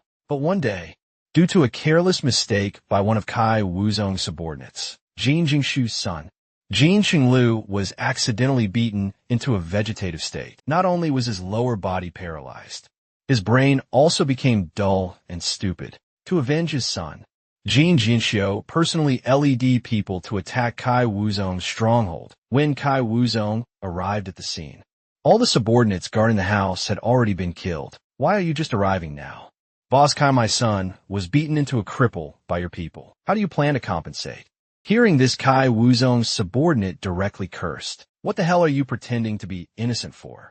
It was your son who came to our territory and caused trouble first. Before the subordinate finished speaking, he was slapped by Kai Wuzong. I already understand the situation. Don't interrupt our conversation. If you dare say one more word, it won't just be a slap. Boss Kai really knows how to manage the atmosphere. Since you say you know the situation, you're prepared to pay everything. Fill these 2 suitcases with US dollars and give me 50% of the shares. From all the alcohol sales in your Western nightclubs, however, this demand was equivalent to asking Kai Wuzong to empty out decades of savings. Can't you hear me, you bastard? Or do you want to start a war at this point? Kai Wuzong was out of options. So he ordered his subordinates to bring 6-year-old Cai Wujin to the scene. At first, Jin Jinshu thought Cai Wuzong wanted to use his daughter to gain sympathy. But who knew Cai Wuzong would pat his daughter's head and say, that uncle has a debt to settle with daddy. It looks like you'll have to pay the debt for me. Good daughter. After saying this, Cai Wuzong took out a dagger from his waist. You said your son's legs can't walk anymore. Right, then if I injure my daughter's legs too. That should be enough. Right before Kai Wujin could react, her father directly slashed and severed both her legs. Kai Wujin collapsed in a pool of blood. Everyone present was stunned. Damn, I've been in the underworld for 20 years. And this is the first time I've seen a guy personally destroy his own daughter's life. Looking at his unconscious daughter, Kai Wuzong just squatted down and said cheaply, I owe you a big favor today. I will definitely repay it in the future. Good daughter. So from that day forward, Kai Wujin lived in hatred, in a wheelchair for 12 years. Finally, on this day, she used the demon's power to slaughter all of her father's most trusted subordinates. And at the most glorious moment of her father's life, she personally sent him to hell. From then on, Kai Wujin took her father's position if Lun Ningen, as a chairman, is the power holder in the open. Then Cai Wujin is the power holder in the shadows, compared to Lun Ningen and his subordinates, who can't easily do illegal things. The entire Western underworld force under Cai Wujin are a group of desperados who would do illegal things without hesitation to avoid being sent to hell by her. And today is the day when these black and white forces clash. Kai Wujin learned all of Lun Ningen's recent schedule by threatening the fat guy. As expected, in 2 days at 8 p.m., Lun Ningen will hold a charity gala. Although there are only 2 days of preparation time, Kai Wujin has already assembled dozens of vans worth of manpower. However, what Kai Wujin doesn't know is actually this charity gala is a trap set by Lun Ningen, because he had already invited Parkaway and me to help. And the location Lun Ningen chose was a residential area, a place any ordinary person could approach. In other words, Lun Ningen had already guessed that Kai Wujin would take action at this charity gala. But after all, as the big sister controlling half of each country's underworld, her subordinates weren't pushovers either. Facing 2 security guards who were half a head taller than him, the man stood directly in front of them, then took out the knife he had hidden in advance. Without a word, he stabbed several times. They were killed on the spot. The other security guard was also killed before he could react. After the 2 guards fell, The guy immediately signaled to his brothers behind him to follow. Then 2 vans drove over from the distance. Just like that, CI Wajian's first wave of men got into position. When CI Wajian's first wave of subordinates entered the gala, all the guests at the scene were dumbfounded. The leading man in a suit pushed his glasses and said, "Listen up, everyone.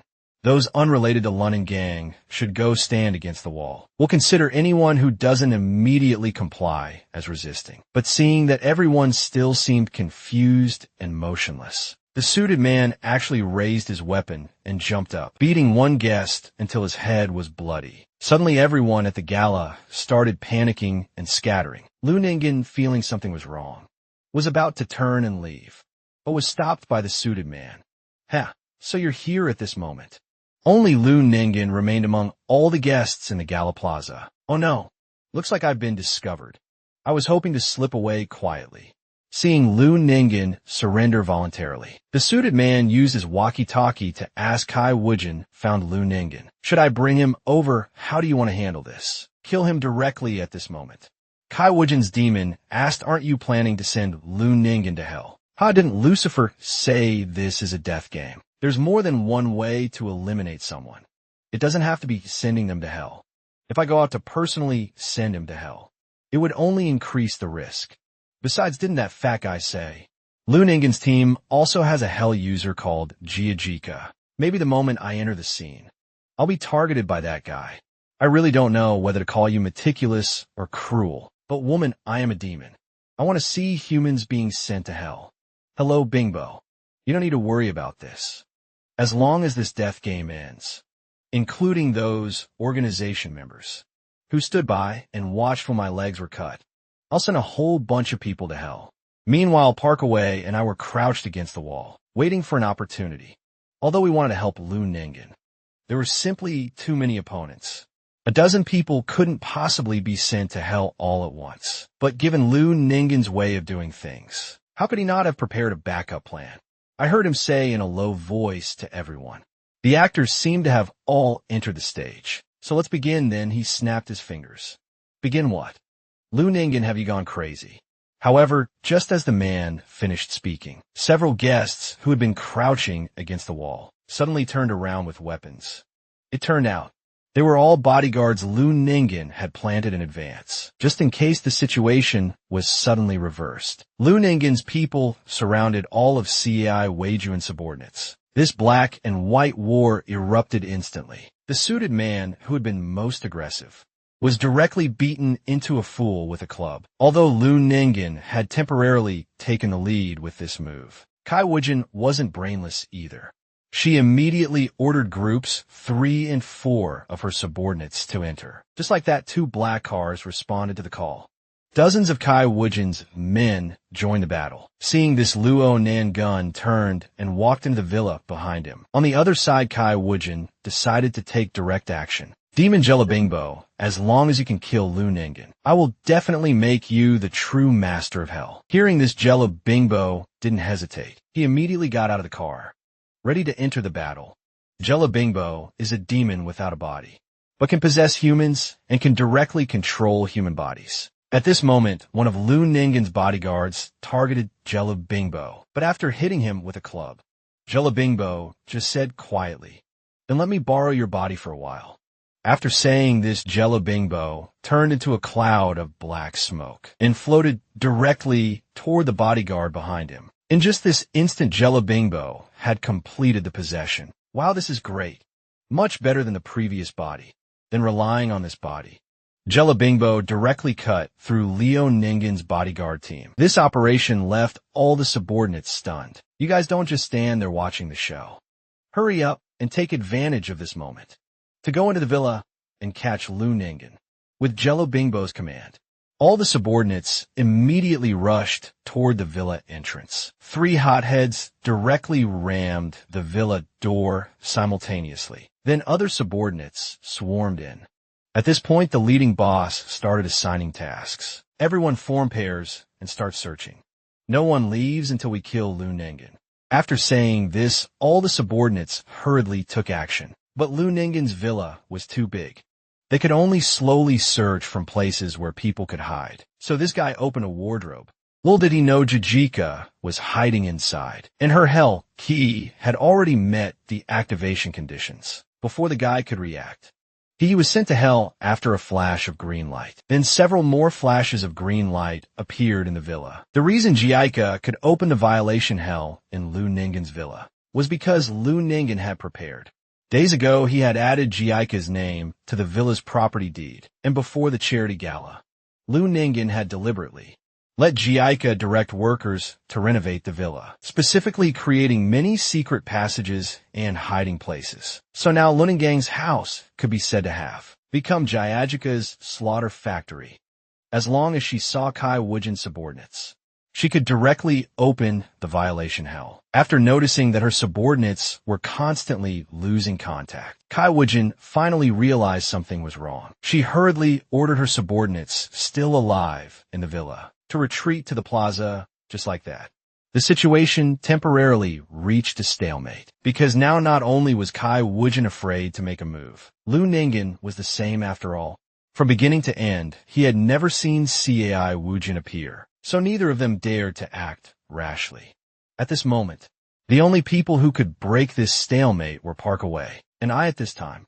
I reached into my pocket and took out the Bluetooth earpiece I had prepared in advance. I called Zhu Kai, who had been watching from outside. Hello, can you hear me? Tell me, have you found any hell users? Found one just now while jogging around the villa as the center. I confirmed everything besides you, Park Away. Lu Ningen and Jajika, there's one more person nearby. But she's female, so I can't send her to my voyeur hell. Is that so? But I have a way. Can you honestly follow my arrangements this time? Hearing this, Zhu Mingkai clenched her fists and said, since you saved my life before, I'll reluctantly trust you this once. Tell me, what's the plan? Try to make contact with that hell user, considering that guy doesn't personally appear, but only hides behind and instructs others. I'm guessing his hell has extremely low crime applicability, meaning he can't do anything to you. Moreover, that guy's demon is right here with us. Could I trust you? At this moment, Cai Wujin in the car was already anxiously biting her fingers, because if this dragged on and the police came, she would have to abandon all her subordinates and choose self-preservation. Just as Cai Wujin was thinking, the car door was yanked open by Zhu Mingkai. Hello, beautiful sister. It's a bit cold outside, I'm coming in. Wait, who are you? Hearing this, Zhu Mingkai directly took out her hell key. Seeing this, Kai Wujin was startled, thinking Zhu Mingkai was here to take her life. Sister, you don't need to be so scared. I'm not here to eat you. You can see the key has no reaction, so you should know I'm not lying. Then what are you here for? My partner said he wants to chat with you. After saying this, Zhu Mingkai stuffed the Bluetooth earpiece into Kai Wujin's ear. A voice came through the earpiece. Hello, I'm the hell user currently inside the party scene. Just call me Bohin. Let me be direct. What do you want to do? I want to work with you to catch Lu Ningen. I saw that your subordinates who attacked the villa all retreated, so I'm guessing you're currently at a loss. But as long as you follow my instructions now, I can help you catch Lu Ningen. Hearing this, Cai Wujin started to struggle because everything I said was right. She was indeed in a difficult position, and this was exactly my goal, to induce the helpless Kai Wujin to become my puppet. So after Kai Wujin thought for a moment, she agreed to my request. Now a good show was about to begin. After Kai Wujin agreed to work with me, according to my plan to solve Lu Ningen, I made a bold decision to coerce all the guests Lu Ningen had invited to the scene and have them enter the villa together with Kai Wujin's subordinates and have the subordinates each grab a guest. This way it could effectively neutralize Jajika's effect. After all, Lu Ningen couldn't possibly send his business partners to hell. Moreover, most of these guests were Lu Ningen's clients. If they discovered Lu Ningen was a hell user, they would definitely never cooperate with him again. Besides, how would Lu Ningen explain such deadly incidents to the police afterward? So no matter from which angle you consider it, neither Lu Ningen nor Jajika could use their hell keys. Now this way, Kai Wujin's subordinates could continue searching for Lu Ningen. The reason I helped Kai Wujin like this was actually to really eliminate Lu Ningen, because from the beginning, I never cared about who the person trying to eliminate Lu Ningen was. After all, for me, the biggest threat in this game was Lu Ningen. As long as I eliminate him, that's enough. Meanwhile, Lu Ningen, who was in a predicament, also started thinking those guys who had just been simple-minded, brutes relying on brute force, were suddenly making reasonable judgments. In other words, it seemed like the original mastermind had become another person. So who could this person be? Lu Ningen began to speculate. Could the opponent also be someone with alliance relationships? But he quickly dismissed this idea, because this person was very likely an insider, since only someone who understood their internal information well enough could think of such a method. Thinking of this, Lu Ningen made a decision. He would use his demon's power. Then he summoned the long, unseen chicken brother and said seriously, "I want to use your ability. Future Vision Human, this is the first time you've used my ability. Yeah, although your ability is very powerful, it can only be used 3 times. If not for the current emergency, how would I dare to waste it casually?" Then Chicken Brother pointed his staff toward the ground. After the staff made a buzzing sound, a magic circle appeared on the ground. The next second, a brilliant white light exploded from the circle. Lu Ningen's eyes instantly turned white. This was Chicken Brother's Future Vision ability, which could present the events that would occur in the next hour as fragments in the user's mind. If Bahamut's ability was just sensing death approaching oneself, then Chicken Brother's Future Vision could let hell. Users know exactly what would happen in the future. So Lu Ningen saw from the images that later the door to the secret room he was in would be kicked open by subordinates. Person instructing all this was me. And in the end, he wouldn't even have time to activate his hell key before being stabbed in the arm with a knife.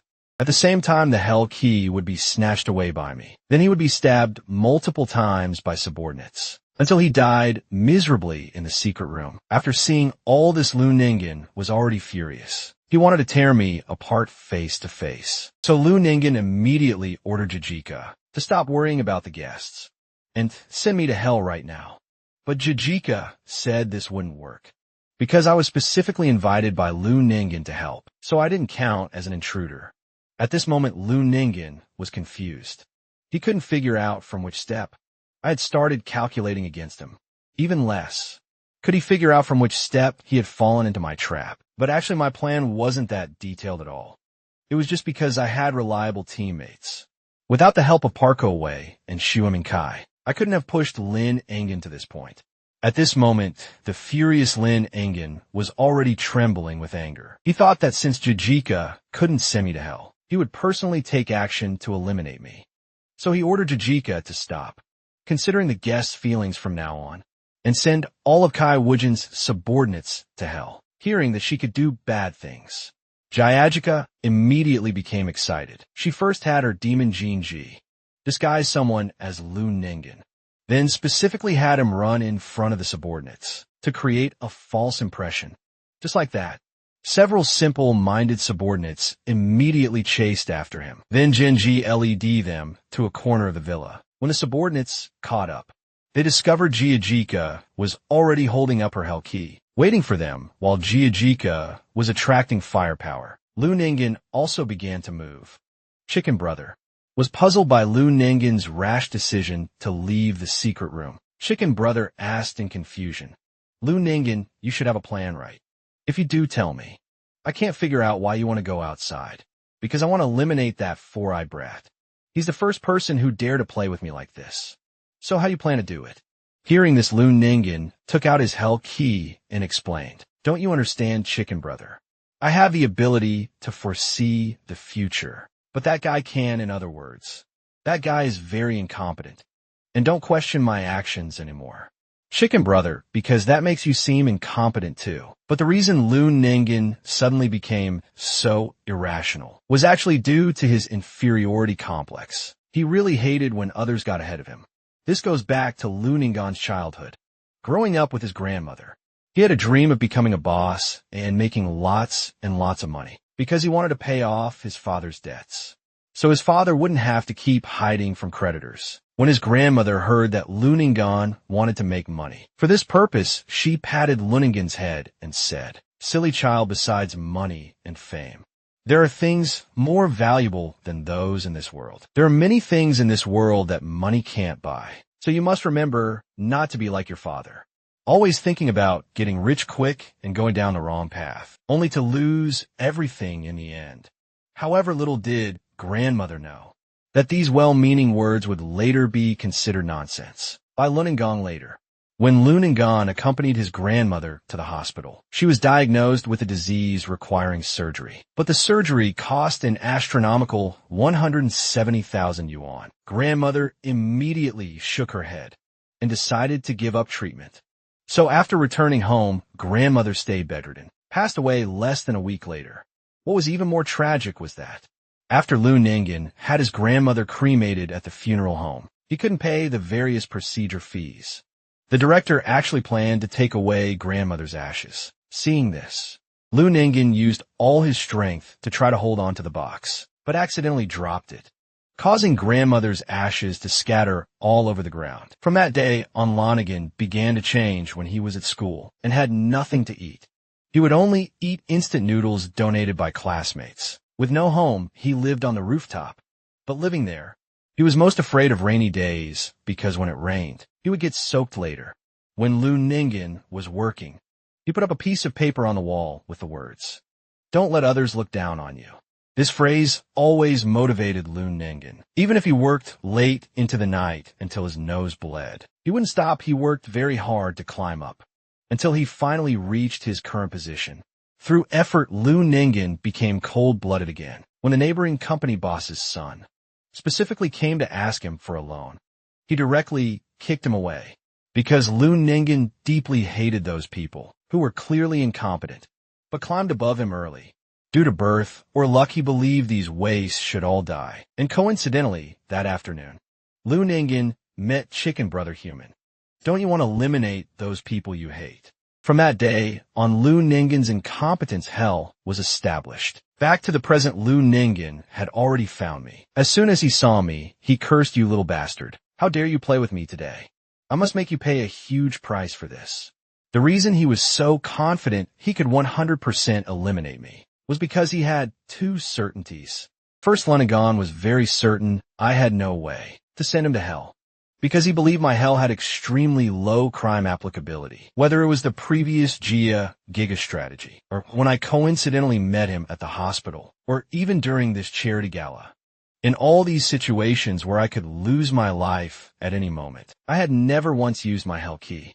So in Lu Ningen's view, my hell's crime was trash among trash. The second certainty was that Lu Ningen believed I had already committed his crime of incompetence, because I had recklessly taken action without knowing his abilities and challenged him, who could make reasonable judgments in any situation. So now in Luningan's mind, I was nothing but a self-righteous waste. However, when Luningen pointed his hell key at me, nothing happened. The air seemed to freeze. At this moment, what's going on? Why isn't the key reacting? Chicken Brother, why is this? That guy is clearly going to incite others to eliminate me in the future. And I who saw through that guy's plan in advance. And more capable aren't I? That guy is clearly very incompetent. Hearing this, Chicken Brother fell silent. He didn't know how to explain to Luningan.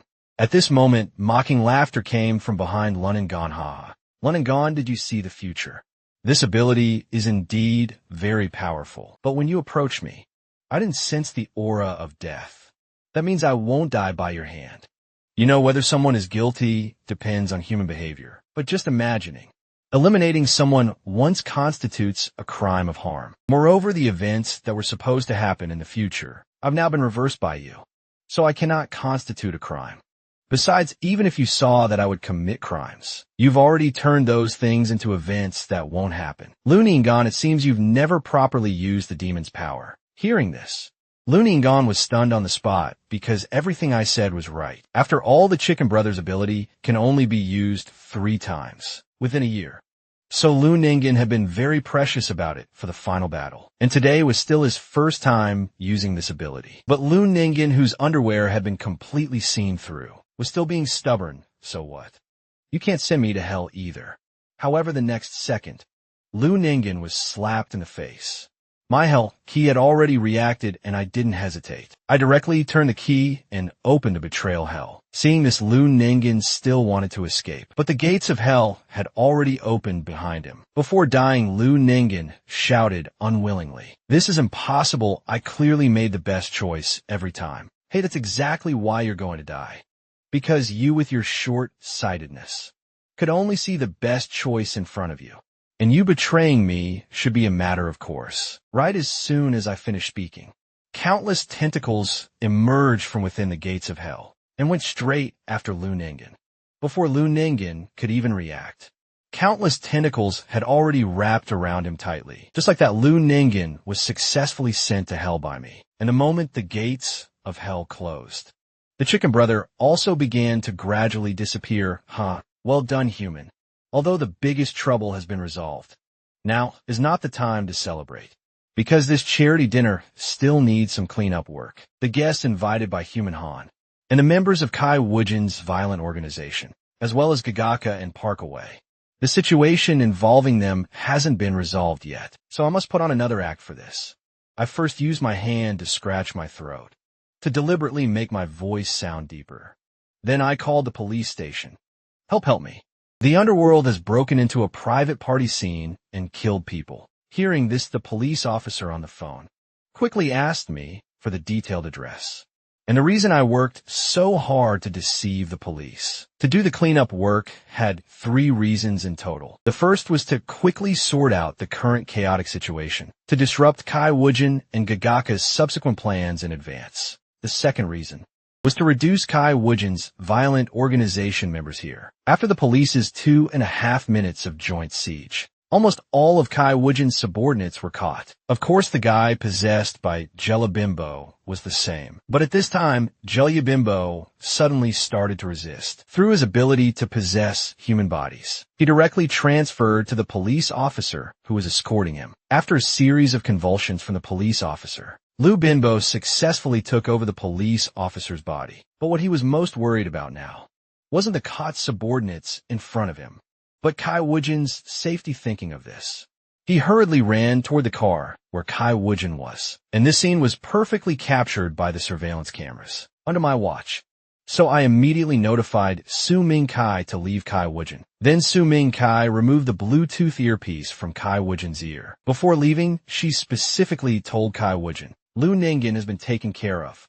My mission is complete. See you next time." Beautiful sister. Just as Su Ming Kai left, Jellyabimbo got in the car. At this moment, Kai Wujin suddenly felt some inexplicable fear in her heart, because from her perspective, I was actually able to send Lu Ningen to hell without breaking a sweat. So now I had become a dangerous person in her eyes. Meanwhile, I was destroying all the surveillance recordings inside the villa. Not only did I tear out all the data, cables from the surveillance system, I also smashed the monitors. Finally, I took out a fire extinguisher and sprayed all the places where Lu Ningen and I had contact. The purpose of doing this was simple. Once the police knew what happened here, they would definitely conduct a large-scale search for hell users. After finishing these things, Bahamut and I also prepared to evacuate on the other side. Gagaku was in trouble at this time. She still didn't know that Lu Ningen had been sent to hell and could only mix in with the crowd looking for a chance to escape. Just then someone suddenly patted Gagaku on the shoulder. It turned out to be a police officer who said he was specially here to escort Gagaka home. Hearing this, Gagaka didn't think much about it, with the thought of going home to sleep. First, she got in the car, but she didn't know that sitting in the car was actually Parkaway. And this was exactly the third reason I called the police. Parkaway could use his detective identity to perfectly transfer Gagaka, just like that the car drove for a long time.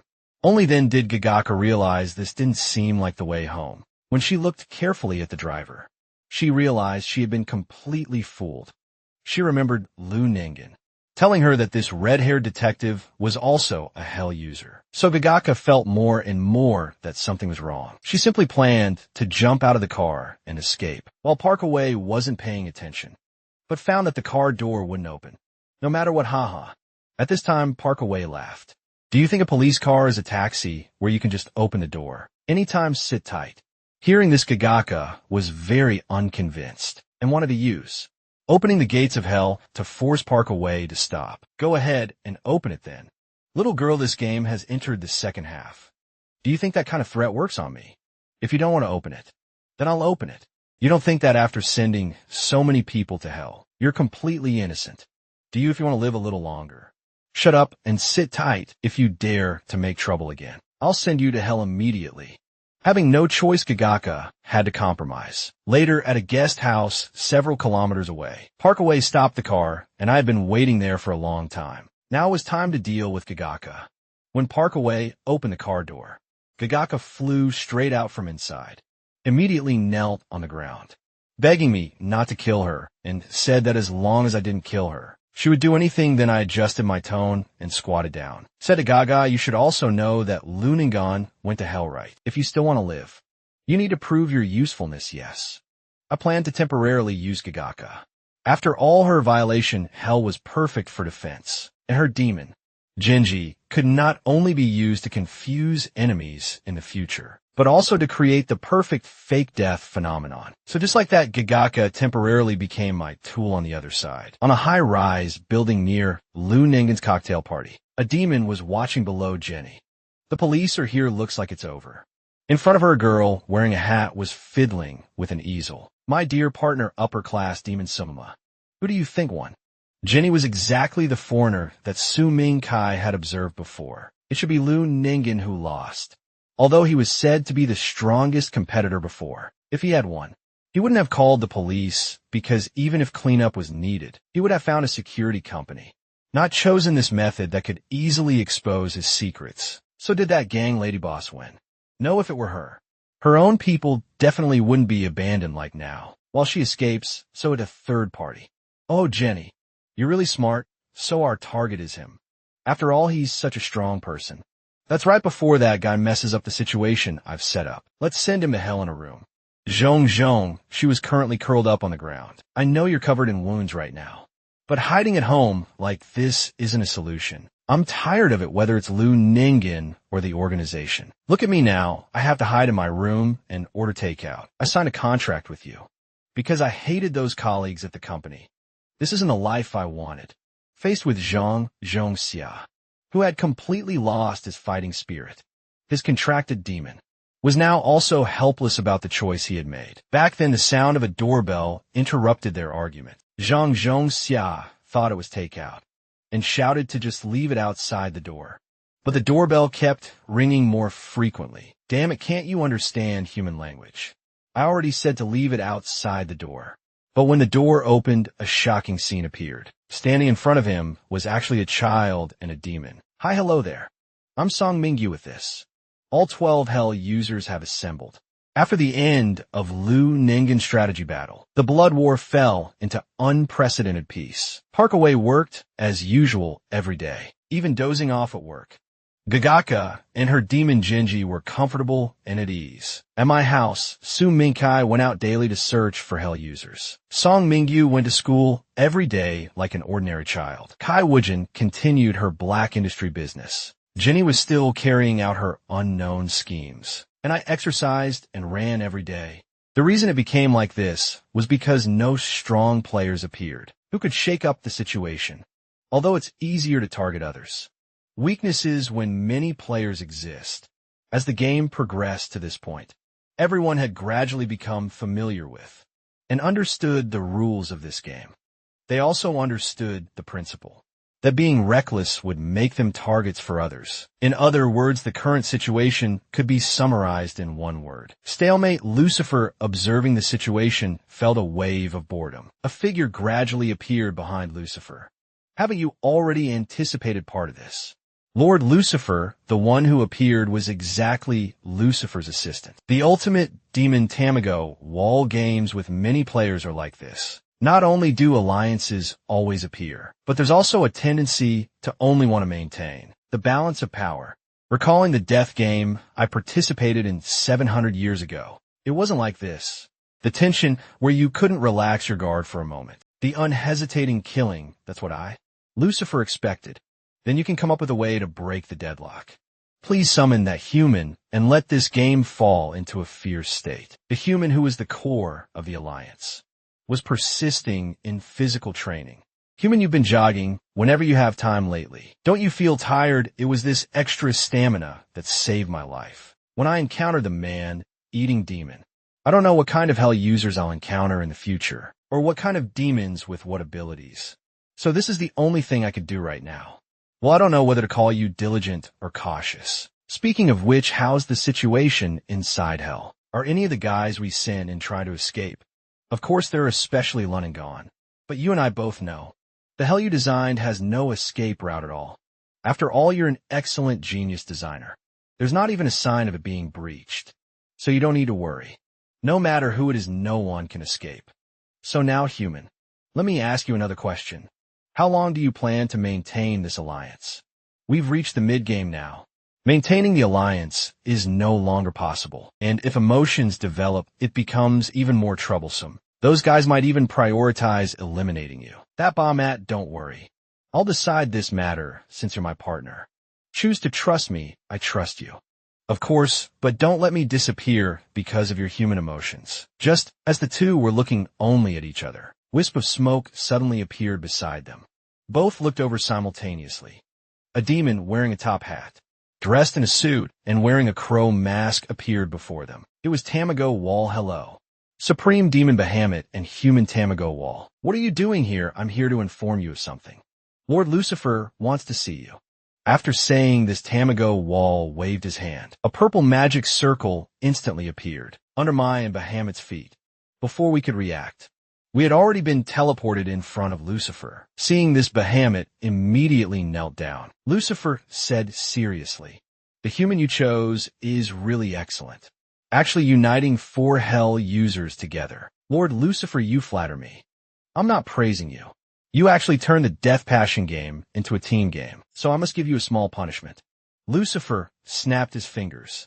"Within 1 week, you must eliminate either Zhu Ming Kai or Parkway." Faced with such a demand, I rose up and loudly questioned why Lucifer made such an unreasonable request. Organizing an alliance clearly didn't violate the rules. But now, because of one sentence from you, everything is instantly overturned. Seeing his partner's appearance, Bahamut quickly spoke up. "Watch your words. Human, before you stands Lucifer, who holds the highest power in hell. I'll say it again, I didn't violate the rules. You're clearly changing your mind. I have no reason to comply. Little guy, you're really reckless human who made a contract with Bahamut. You're right, it's just because of being fickle. Even this game is a product of my fickleness, just for fun, in other words. If you don't comply, I might change my mind again and find another human to team up with Bahamut to complete the blood war." Lucifer's words made me sober up. The opponent was the strongest demon. The blood war rules could be changed at will. Also, what you should be struggling with now isn't whether to eliminate the alliance, but considering which of the two to eliminate. Go back and think about it carefully. That's all I have to say to you and Bahama. Don't let this game continue to be so boring. Then a magic circle lit up under both of them. In an instant, they were teleported back to reality. Just as I steadied myself, I felt a sharp pain in my arm. Rolling up my sleeve, I found a countdown had clearly appeared on my arm. How ruthless this means I can't exceed the time limit. Human things have become troublesome.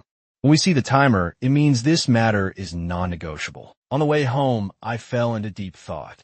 He knew that when this game ended, he would need to eliminate Su Mingkai and Park Away. But he knew deeply that it was definitely not now. Right now, whether from rational analysis or emotional analysis, eliminating either Su Mingkai or Park Away. It's not my style. How could I achieve the best choice? Bahamut, I have a question I want to ask you. Are you asking which of Su Mingkai and Park Sang, say, has more important abilities? No, it's not that kind of question. What I want to ask is about demons. Specifically about Lucifer. How did he become the most powerful being in hell? Or, to put it another way, is there any way for you to also hold great power? Actually, Lucifer was originally just an upper-class demon like me. He wasn't the supreme being from the beginning. Until one day, he made a contract with a human named Dante, just like you and me now. They created hell together. The hell he wanted was the strongest hell. After that, they created the misfortune hell, which was a masterpiece. No hell had ever had so many human wails and laments. To this day, there is no hell more excellent than this one, whether in structure, versatility, or practicality. And the level of hell represents the status of demons. And he became the being with the greatest authority in hell through this behemoth. Let me interrupt what happened to that human Dante. In the end, I heard that as a reward. He gained eternal life, so that means Dante is the original hell user and might still be alive now. Theoretically, yes. So what would happen to Lucifer if I sent Dante to hell? If the human who made a contract with Lucifer goes to hell, Lucifer would perish. Wait. Don't be impulsive. What I said is theoretical. This has never been practiced. And for Lucifer, who holds great power, it's not that simple. I think it's better to consider who to eliminate and then continue the game to become the final winner. That way your survival rate would be higher. Human no Bahama. You're not seeing the problem clearly. Now, what if Lucifer changes his mind again? I trusted his rules to play the game, but he added conditions because of me in this situation. I've already become a thorn in his side. He definitely won't let me be the last person standing. Hearing my reasoning, Bahama also calmly thought about the problem. Indeed, he used his status to pressure the demons in the organization, to launch the blood war, and he also blatantly restrained my contractor. So you might really change the rules again arbitrarily in the future. All right then, human. Are you planning to overthrow hell? Of course, after all.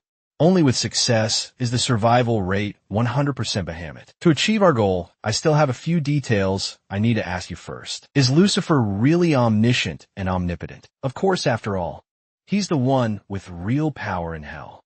No, I mean, when he's not in hell, or rather, can he use the same power as in hell when he's in the human world? For example, directly eliminating me, or using external force to paralyze me, and such. This question is really hard to say. Theoretically, demons cannot interfere with human life. It's precisely because of this reason that methods like possession, equipment, and parasitism exist. And the reason Lucifer can threaten you in hell is because that's his home turf. In hell, he is an omniscient and omnipotent being. Wait, I remember you said you were going to crush my soul back then. Don't take that to heart. That was just bluffing. It was to make hell's completion rate higher and to motivate you. Hey, don't look at me like I'm a big liar. Don't dwell on such small things. All right, then I'll ask the second question. I just saw Lucifer monitoring us. Can he hear our voices? That should be impossible, as Bahamut exhaled a thick puff of smoke. The reason Lucifer can see through the entire game situation should be because of this. A winged eyeball demon gradually appeared in the air. This thing is a low-level demon related to Sadia's called SCI. Lucifer links with its ability to achieve remote shared vision, but cannot hear sounds. If he could hear sounds, he would have called me away from the beginning. When you said you wanted to overthrow, with this I obtained fairly important intelligence. Lucifer cannot directly deal with me, as long as I avoid being pulled into hell by magic circles, and the opponent can only see me. So as long as we pretend to continue the game, while secretly making battle plans, we won't be discovered, then we can plan properly next. As long as several of us can cooperate together, bringing down Lucifer is also possible. The people I invited gathered at my house. Shuminkai and Parkaway thought it was to celebrate successfully dealing with Loon Nengen, and even brought fried chicken. But Gagaka was one step ahead, and went forward to take the fried chicken. Seeing Gagaka appear, Shuminkai reproached me with slight dissatisfaction for not discussing before bringing her into the alliance. I didn't explain much about this, but said there were many things to tell everyone next. How to convince people fastest. That's by telling the truth. I'll say a lot next after I finish everything. You can ask me questions, but don't interrupt me halfway. If we don't reach a conclusion today, we won't have time to discuss it later. Hearing this shumming, Kai thought I was being mysterious and was about to speak when Parkaway covered her mouth. He must have his reasons for saying this. Let's just quietly let him finish. With this, I finally came clean. He confessed his true crime, and what method he used to send Lunengon to hell and rescued Gagaka, and how Lucifer changed his mind. That's all I have to say. I've told you everything clearly. At this moment, I also felt a bit of relief from telling the truth. So now you can ask questions. In the next second, I was actually punched and knocked to the ground. My glasses flew 2 meters away. The one who punched me was Su Mingkai questions. You still dare to let me ask questions? So you bastard. Didn't say a single true word in everything you told me before. So you this little anchor are the real violator of hell, right? Right. That's correct, sister and otaku. Your real crime is betrayal. You're shameless about betrayal. You're just a traitor and betrayal. Looking at Su Mingkai's continuous output, Kagaka asked if she should stop it. The damage output doesn't look low. Stop it, why are you pulling me? Stop hitting, it won't solve anything. Park away, don't you feel wronged? He actually used us like that. I trusted him and risked my life to gather intelligence for him, because he saved me, but it was all lies. But he did save you from the man-eating demon, no matter what his intentions were. He risked his own life to save you. And now he's calling us to discuss. Because he doesn't want us to die. Because of Lucifer's change of heart. For me, the simplest way to survive isn't to tell the truth, but to decide to eliminate one of us and then choose to betray me. Why are you doing this? What benefit can you get? I want to save everyone. You and the others I sent to hell are different. You can survive. I want to send Lucifer's contractor, that damn Dante, to hell. Then end the death game, and we must all survive with this. Shumming.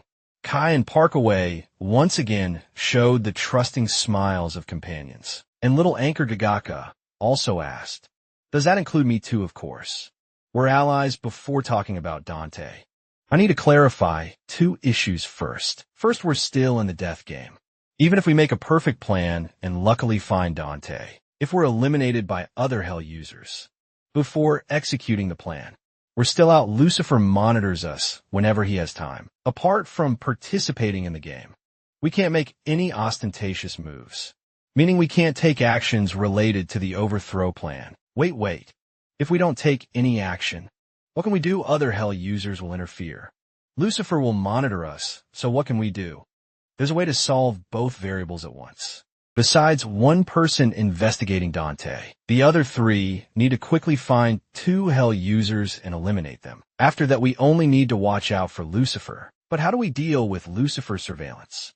If we play a more interesting hide and seek with the remaining 2 people, and play it interestingly enough, would Lucifer still notice us secretly preparing materials? I guess not, because he's a pleasure-seeking, fickle person.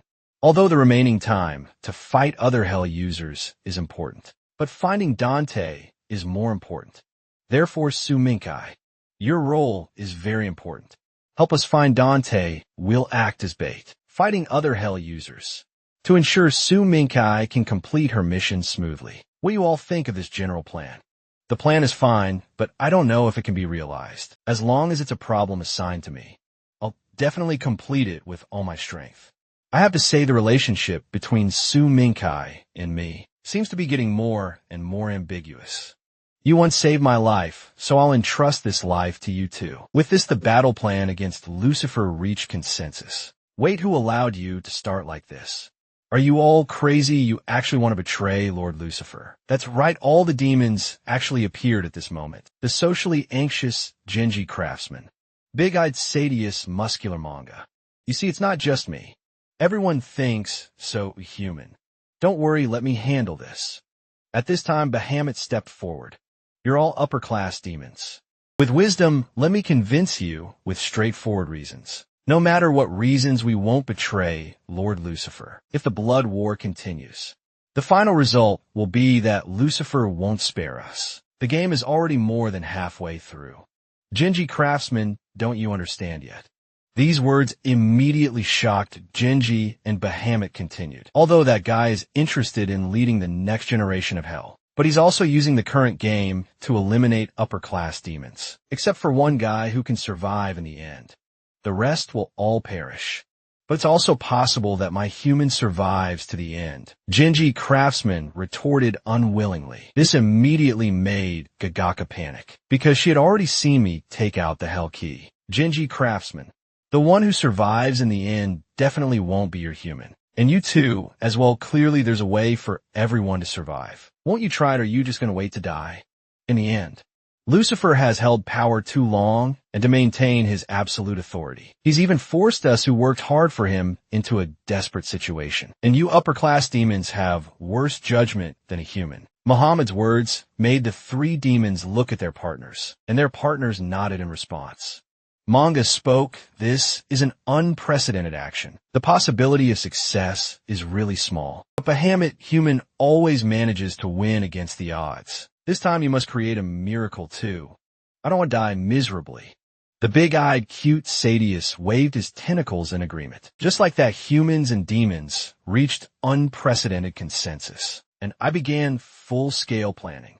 The one-week deadline battle plan was about to begin. I first used the assets my father left behind to book various hotels throughout the city, booking double rooms for 7 consecutive days. Gagaka's first task was to pretend to be a couple with me, making the double room booking seem more reasonable. And I wrote both Gagaka's and my own names on the reservation list. Because of this operation, I could turn the rooms into traps while also creating safe zones, because within 1 week these rooms all belonged to Gagaka. Once we encountered tailing or dangerous situations, we could arrange for Gagaka to prepare to activate Hell nearby. This was a way to use Gagaka's ability to drag Hell users who fell into the trap to Hell.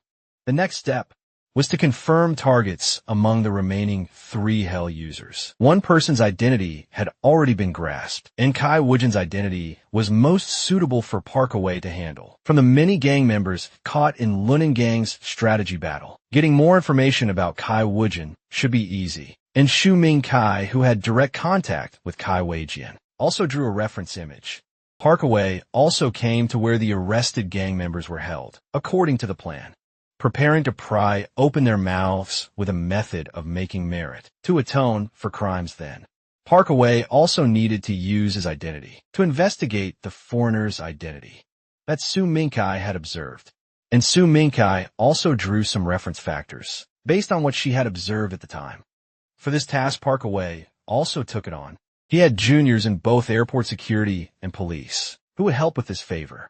With his juniors' help, Parkaway successfully locked onto the target's identity and even took a video facing the extremely excited junior. Parkaway also used his charm, promising to treat her to drinks next time.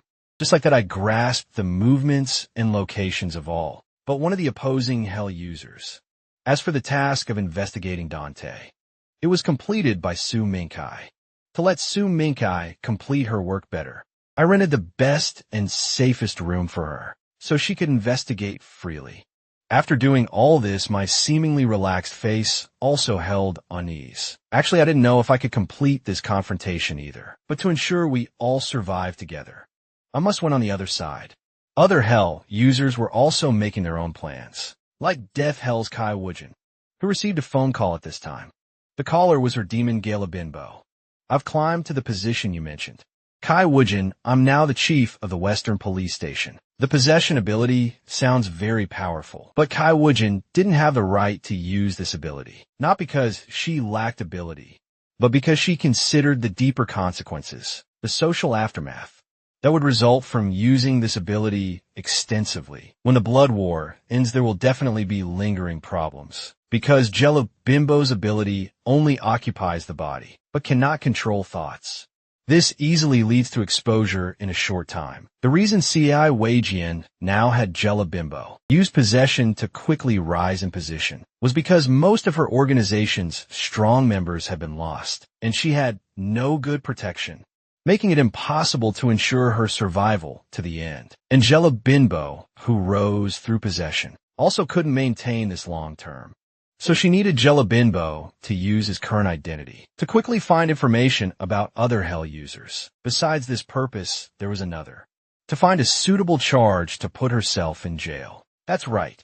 Kai Wujin not only used this ability to search for Hell users, but also found herself a safe hiding place that could be constantly monitored by police, and ordinary people couldn't easily enter.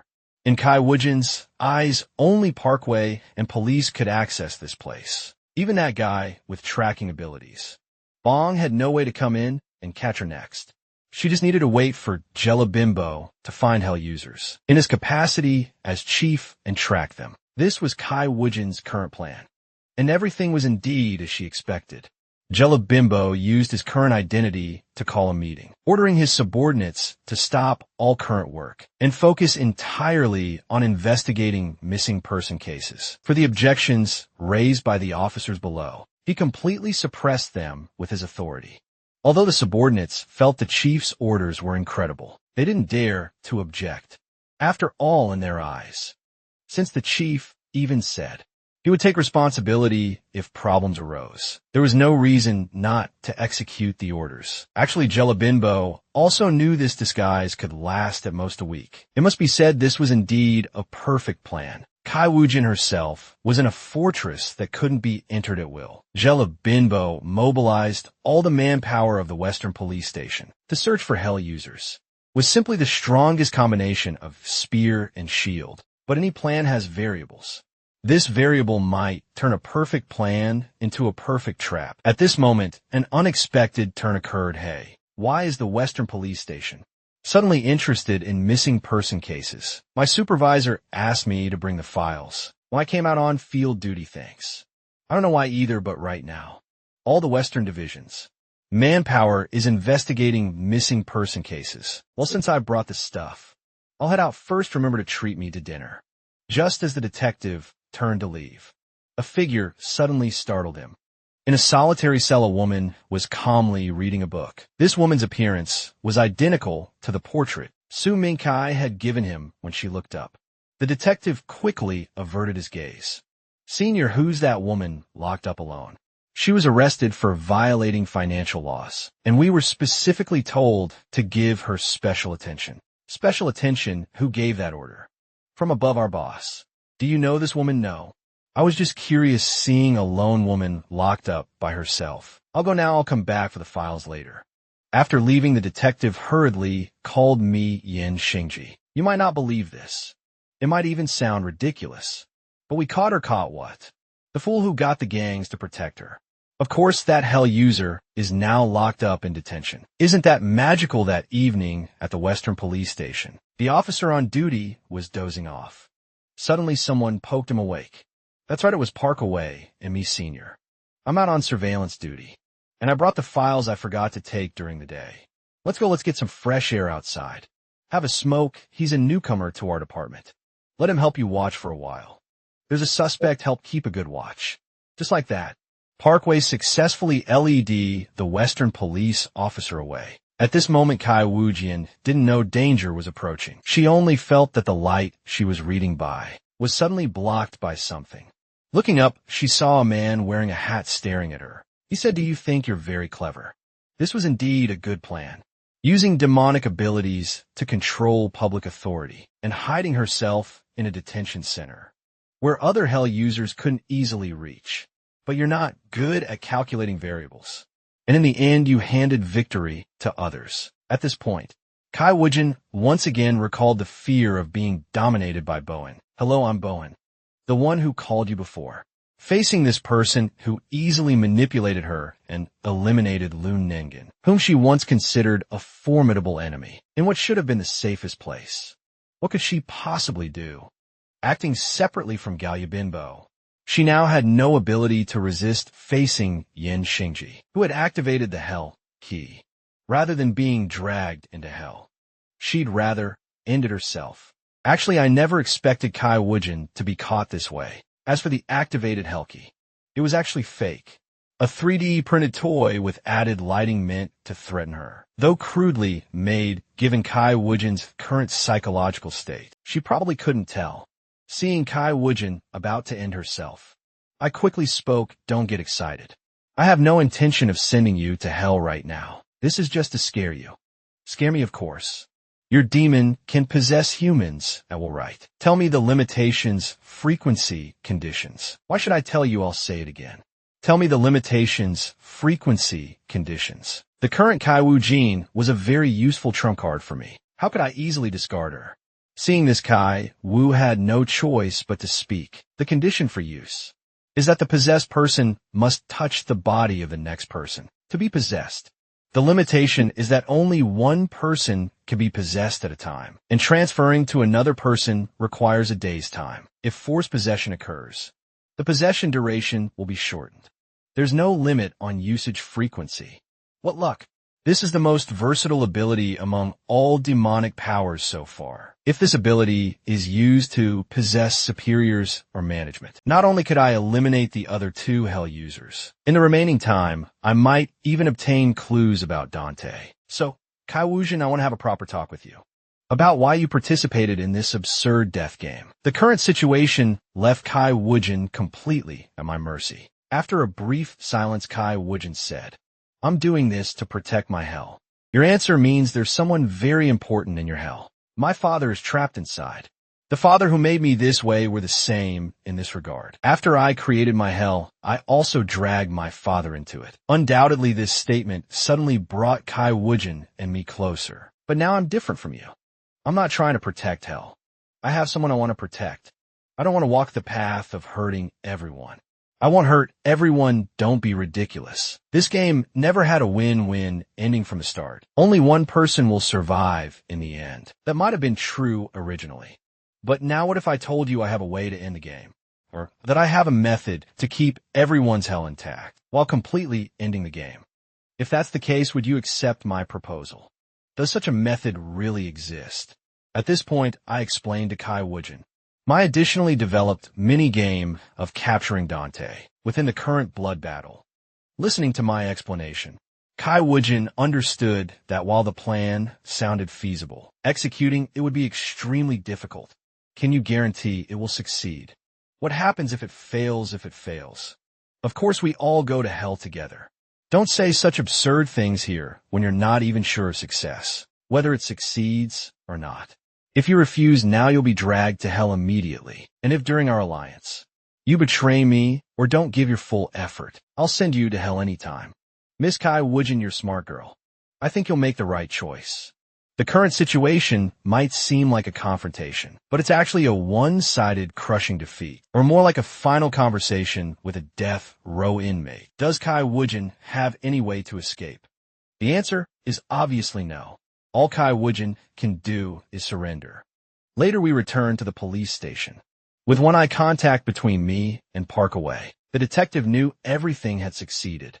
Two left the Western police station. I said from now on, Kai Wujin, we'll use the police chief's identity to investigate. Hell user intelligence and report it all to us. That's really great, kid. Don't you have something to say to me? If you want to thank me, say it out loud. Don't be shy at this point. Our team was finally assembled. Me as the main planner. Shuming Kai for finding Dante Yu with convenient identity. Gaga Ka for confusing enemies. And Kai Wujin with more comprehensive functions to avoid being discovered by Lucifer. I only took Kai Wujin's phone number for remote control to reduce risk. Next was to let Jella Binbo continue investigating hell users in his current identity after forming the alliance. Kai Wujin also left the now meaningless police station, and Jalabinbo issued an arrest warrant for Jenny on my orders. The charge was smuggling prohibited drugs, especially in recent years. The crackdown on this area has intensified, while social impact continues to rise. Drug dealers have undoubtedly become a hot topic, and now it's even linked to foreigners. Becoming a case of foreigners smuggling prohibited drugs into the country. How terrifying would such rumors become? This charge directly caught the attention of some high-level officials, further enhancing the threat level of the charge. As a former detective, how could such a serious problem occur? During my tenure, contact the chiefs of each branch. Tell them to use any means necessary to apprehend the suspect as quickly as possible. That's right. Not only did the entire Western police station mobilize, but all departments suspended their current cases to focus solely on capturing Jenny. The current situation is whichever department catches her first becomes the favorite in the leadership's eyes. Against this backdrop, at least 100 detectives were dispatched to search for Jenny. Bank card transaction records, hotel check-in records, every move of hers was comprehensively tracked. The foreigner has been located. About to enter the hotel, foreigner. Your current situation can be described in one phrase. Like a turtle in a jar following the text message. Reply on the other side, Jella Bimbo also issued orders. Enter immediately remember to work together in the arrest. A full 14 detectives participated in the operation. As the door opened, everyone rushed in. Ginny, you're under emergency arrest. On suspicion of carrying and distributing drugs. You have the right to a lawyer. But everything you say will be used as evidence in court. Ginny, who had just finished bathing, looked at the scene before her and what they were saying, feeling completely confused. Why was an arrest warrant suddenly issued? This must be a trap by Hell users. Is it a demonic ability? Or is there a high-level manager among the Hell users? Either way, let's escape this crisis. First, Sumima. The crowd, unable to see the demon, thought Jenny had ingested drugs and was hallucinating. Jenny saw the Hell key on the bed. Without waiting for anyone to react, she lunged for it, and Sumima activated her ability. Sumima's power could be said to make the impossible possible, within range. It could be called the ultimate move to overcome the greatest crisis. It could also be understood as simultaneous enhancement and limitation of abilities. The original method for opening Hell's gates was standardized for all players. First, a distance limitation of about 8 meters. Second, a limit of 8 people to be pulled in. Finally, the user must know that the target's sin corresponds to the Hell they can open. Theoretically, if any of these 3 conditions aren't met, normal use is impossible. Sumima could change them. Ginny, now's the time. Ginny grabbed the Hell key and instantly activated the Hell of Ignorance, opening it. Sumima's modification weakened the pulling range to 2 meters, enhanced the number of people pulled into 14, allowing her to complete the pull in one go. You people have committed the sin of ignorance. You don't understand my situation, nor do you understand why your superior sent you to arrest me. So I'm sorry you're all going to hell. A Japanese-style gate appeared out of nowhere in the room. Countless hemp ropes extended from the gate, directly pulling everyone into hell. After doing all this, Ginny lay on the bed drenched in sweat. UI calculated the enhancement and limitation so quickly. You're amazing, truly, my partner. Thank you for your hard work. We need to leave quickly as long as the arrest report isn't submitted. They'll send more people. Let's go to the underground parking garage first. Then we'll investigate who exactly gave such an order. On the other side, feedback from Jelabimbo arrived. Looking at the message content, I was filled with disbelief. According to the corrected notebook Park Alway had given earlier, Hell could pull in at most 8 people simultaneously. The surveillance showed Hell was indeed opened. So how did she manage an ability? Demonic ability, only this could explain it. Human, do you have a countermeasure? Multiple humans and detectives at that, disappearing simultaneously, would definitely make ordinary people suspicious. Won't the game itself face the crisis of exposure or coming to light? That's right, word will definitely leak out. In that case, there's really no need to try to stop it. Under Bahama's puzzled expression, I called Jelabimbo and told him something. Jelabimbo also asked in disbelief, are you sure you want me to release the news, as you said? What exactly are you trying to do?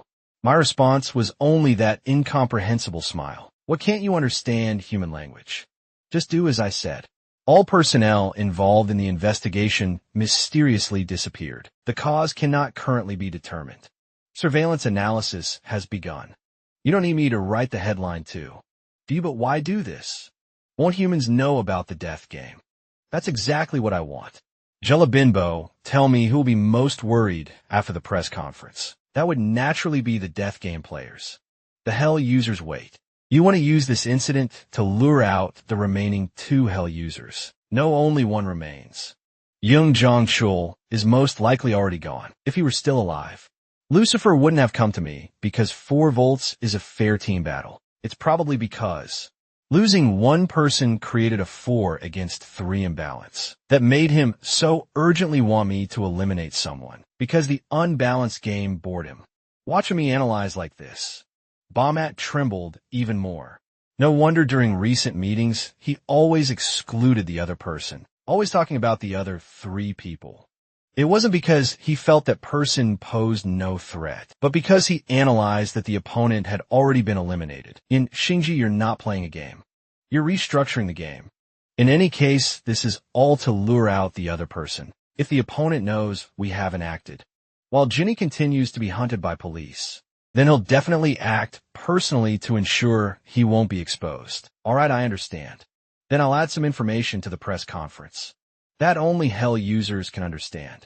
Just like that, Jelabimbo held a press conference directly, causing widespread dissemination and impact. Faced with the explosive information in the news, foreigner drug dealer Mysterious Light, the bizarre disappearance of numerous police officers, made this news reach unprecedented heights. Jenny's image was also perfectly presented through technology, and widely disseminated. The result was exactly as I predicted. In the park, the unknown Hell user, elementary student Song Mingyu, fell into the trap. Watching the press conference content, Song Mingyu complained that the foreign lady's reckless behavior could easily expose the blood battle.